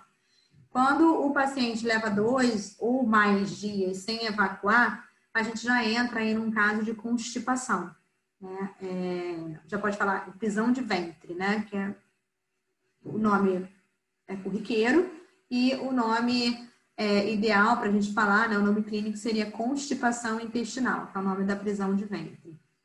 Não sei se vocês sabem, aí só uma curiosidade, né, abrindo um parênteses, quando a gente faz o desfraude da criança precocemente, quando que a gente começa a ter o controle do esfíncter, né, anal?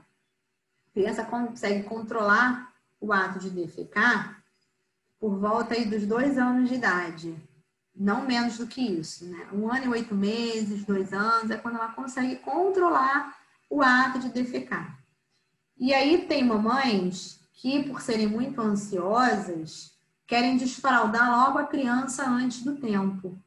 Né? Essa é uma das principais causas relacionadas ao alto índice de constipação intestinal que a gente encontra hoje no nosso país, né? O desfraude precoce, porque isso vai ocasionar algum, não sei explicar, né? Mas é algum trauma psicológico que leva a criança e aí ela tende a se tornar mais constipada ao longo da... Por mais que a gente estimule a ingestão hídrica, por mais que a gente estimule a ingestão de fibra, que fibra não é absorvida, passa direto para o intestino e ajuda a modular as fezes, né? A formação desse bolo fecal, a criança, o indivíduo ele não consegue evacuar diariamente. Então, é apenas assim informar, né, que a gente não pode desfraldar antes do tempo da criança. Né? A gente tem que respeitar exatamente a fisiologia normal de todo mundo, né, para poder fazer qualquer coisa diferente. Tá? Então, voltando para cá.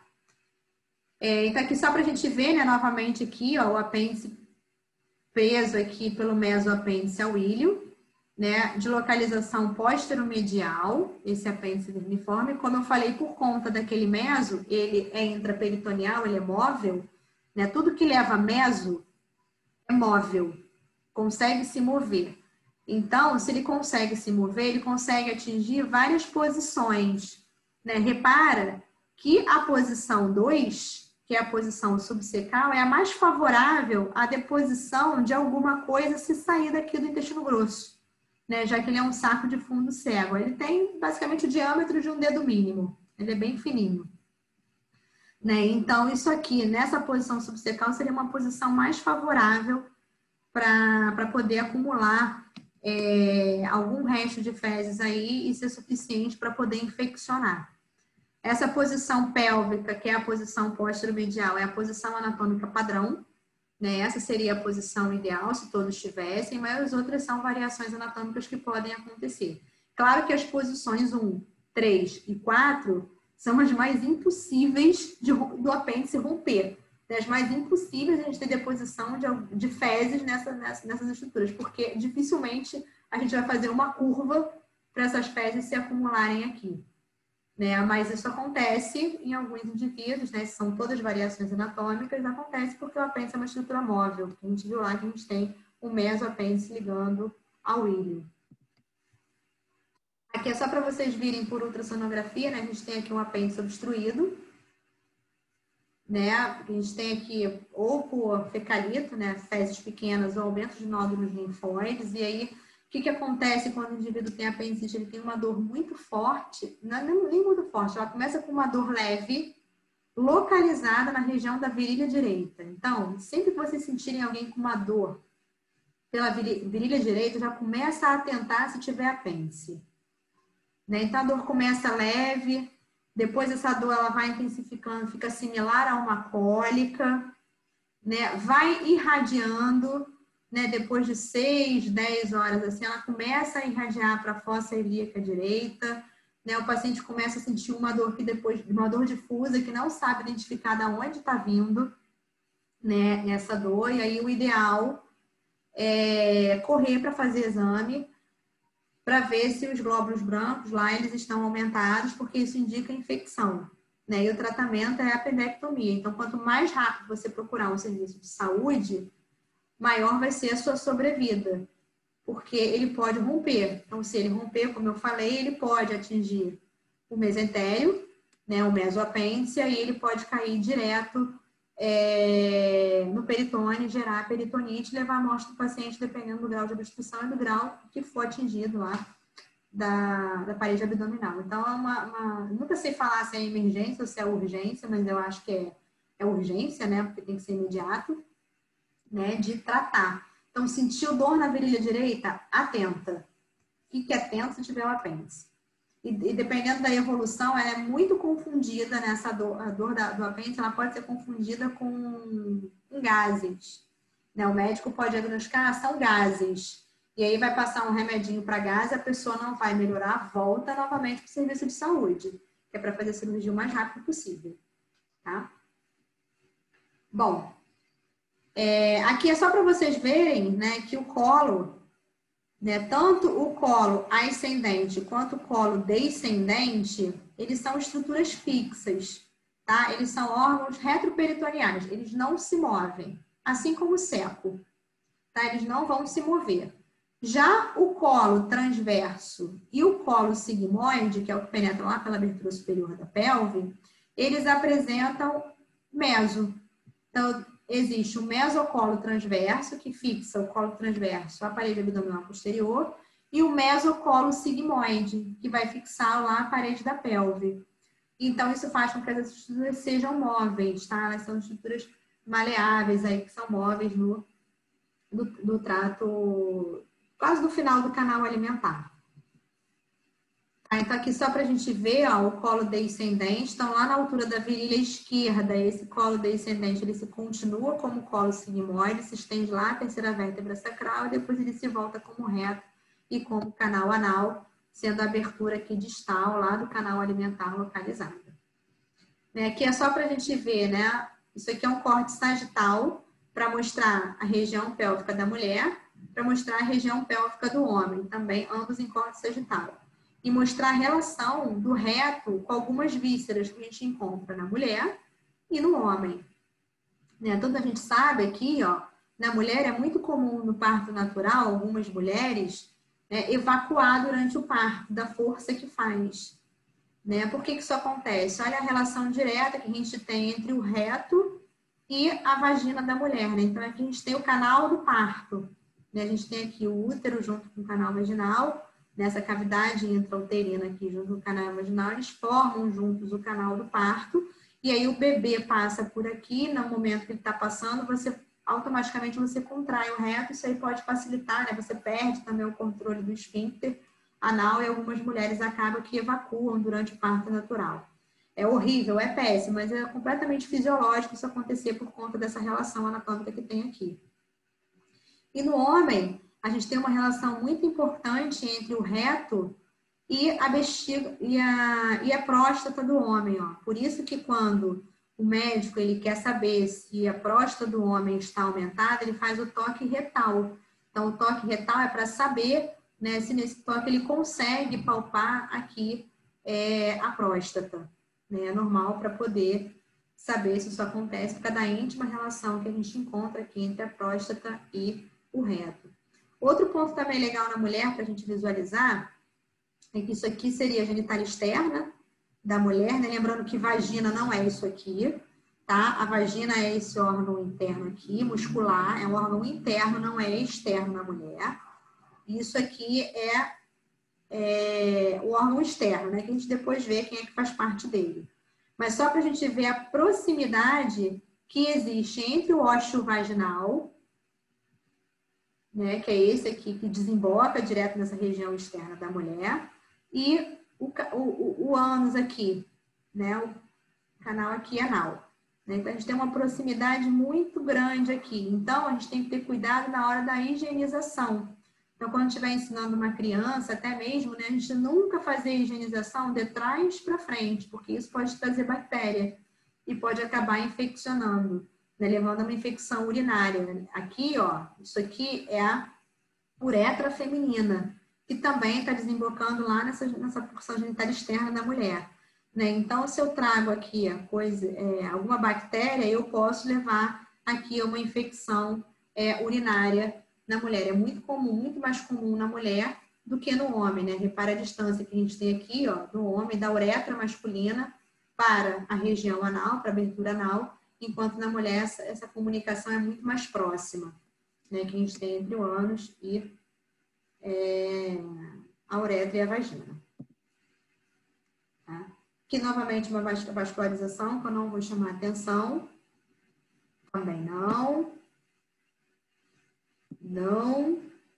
E é isto.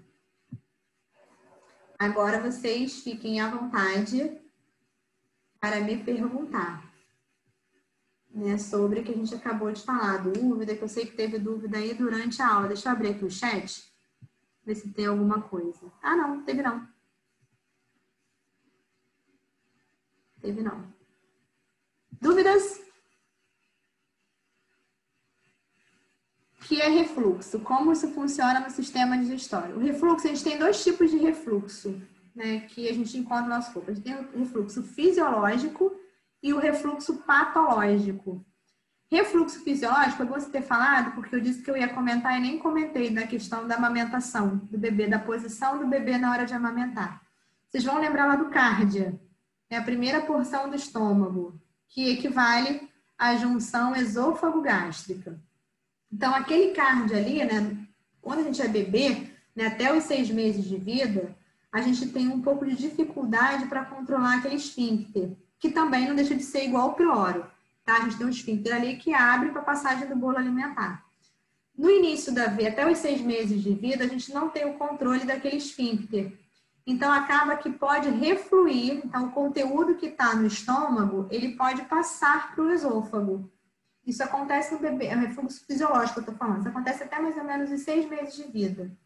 Qual é o problema disso? Quando ele reflui, né, quando o alimento volta para a câmara anterior, é claro que o pH do esôfago ele é maior que o pH do estômago, que é mais baixo.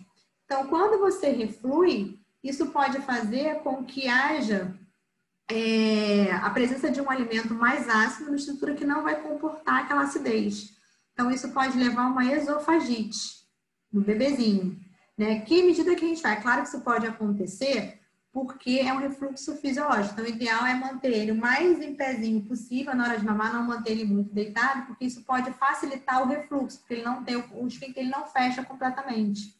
Então, pode sempre voltar. Então, tem algumas medidas posturais que vocês vão ver ao longo da faculdade, que é para colocar o bebê. Por exemplo, a gente leva a cabeceira da cama, a gente tem uma posição de um ângulo assim, manter um ângulo de aproximadamente 45 graus para o bebê mamar, para evitar que isso aconteça. Se passa dos 6 meses, esse refluxo permanece, né? O refluxo, eu acho que eu te respondi, né? Quando você tem a passagem de alguma coisa para a câmara anterior, no caso do estômago para o esôfago. Se permanecer, aí vai tomar alguns medicamentos para tentar controlar. Se não controlar, né, aí, não sei se faz algum procedimento cirúrgico, eu acho que tem cirurgia para isso, que é para melhorar a contratilidade daquele esfíncter, porque senão o indivíduo fica com esofagite de repetição, porque aí pega o ácido, vai sempre refluir partes ácidas para o esôfago. Quem é bulímico, vocês já devem ter ouvido falar que é um transtorno psicológico, né? A bulimia, o indivíduo come e depois ele estimula o vômito. Ele vai estimular. Então, ele vai vomitar, quer dizer, ele vai fazer com que haja um refluxo, né? Um refluxo que ele está provocando, que vai sair do estômago, vai passar para o esôfago, para a faringe e para a cavidade oral. Então, isso é contínuo. Quando ele faz isso de repetição, isso também pode levar a esofagite, a faringite, por conta da permanência do ácido. Então, isso pode, inclusive, corroer a mucosa lá do próprio esôfago, né? E isso não é bom, não é bacana, não. Né? Então, o refluxo ele acontece porque você pode ter uma perda de controle do cárdia, do esfíncter ali. Tanto que alguns têm hérnia de hiato, já ouviram falar de hérnia de hiato? É quando eu tenho um extravasamento de uma porção do estômago, da porção mais superior, ele vai para o tórax. Então, acaba que eu tenho um extravasamento por conta da falta de controle do esfíncter que tem ali na junção esôfago-gástrica. Tá? Então, ele pode acontecer. Acho que eu te respondi, né?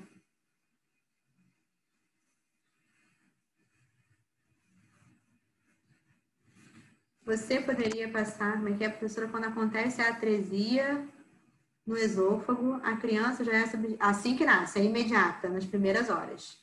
Porque senão ela não vai comer, ela não vai se alimentar. Então, nas primeiras horas é feita a reconstrução lá do esôfago.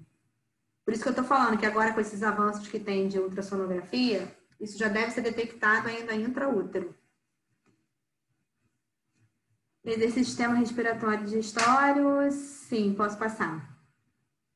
No resfriado também tem a obstrução das papilas fungiformes na perda do sabor? Não sei.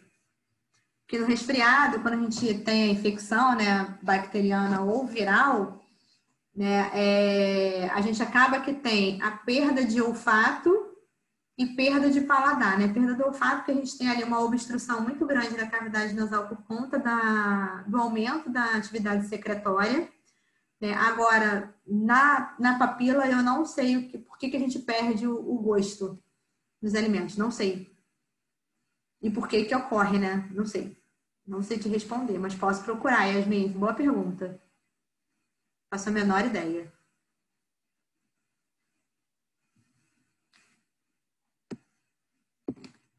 É muita coisa sistema digestório, mas não é difícil, né? Fácil da gente poder entender como que funciona. Mais dúvidas?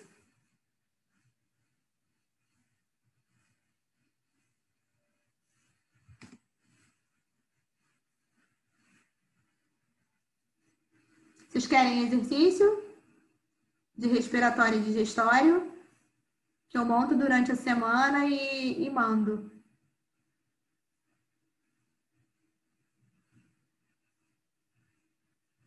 Aí a gente combina daquela forma. Vocês tentem fazer sem olhar.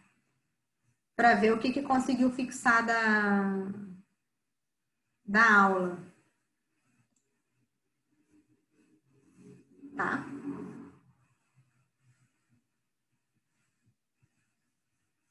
Então, beleza. Ninguém tem mais dúvida? Não querem perguntar mais nada?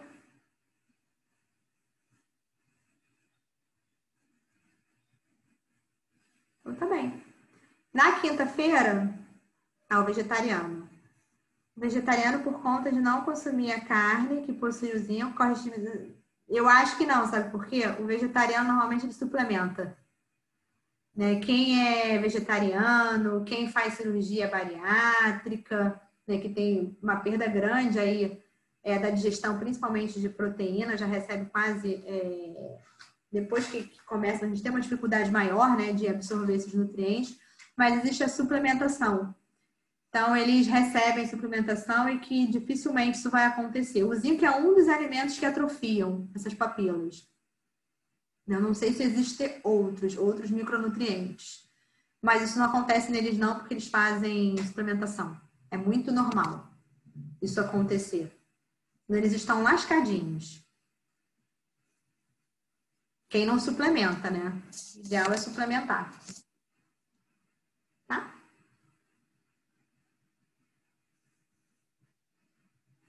Mais dúvidas?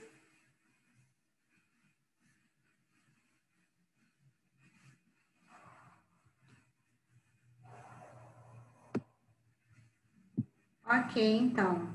Então, na quinta, aí a gente dá a nossa aulinha lá de urinário, que é pra gente fechar. Tá bom? Até quinta, meninas.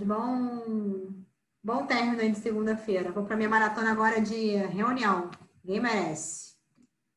Beijos.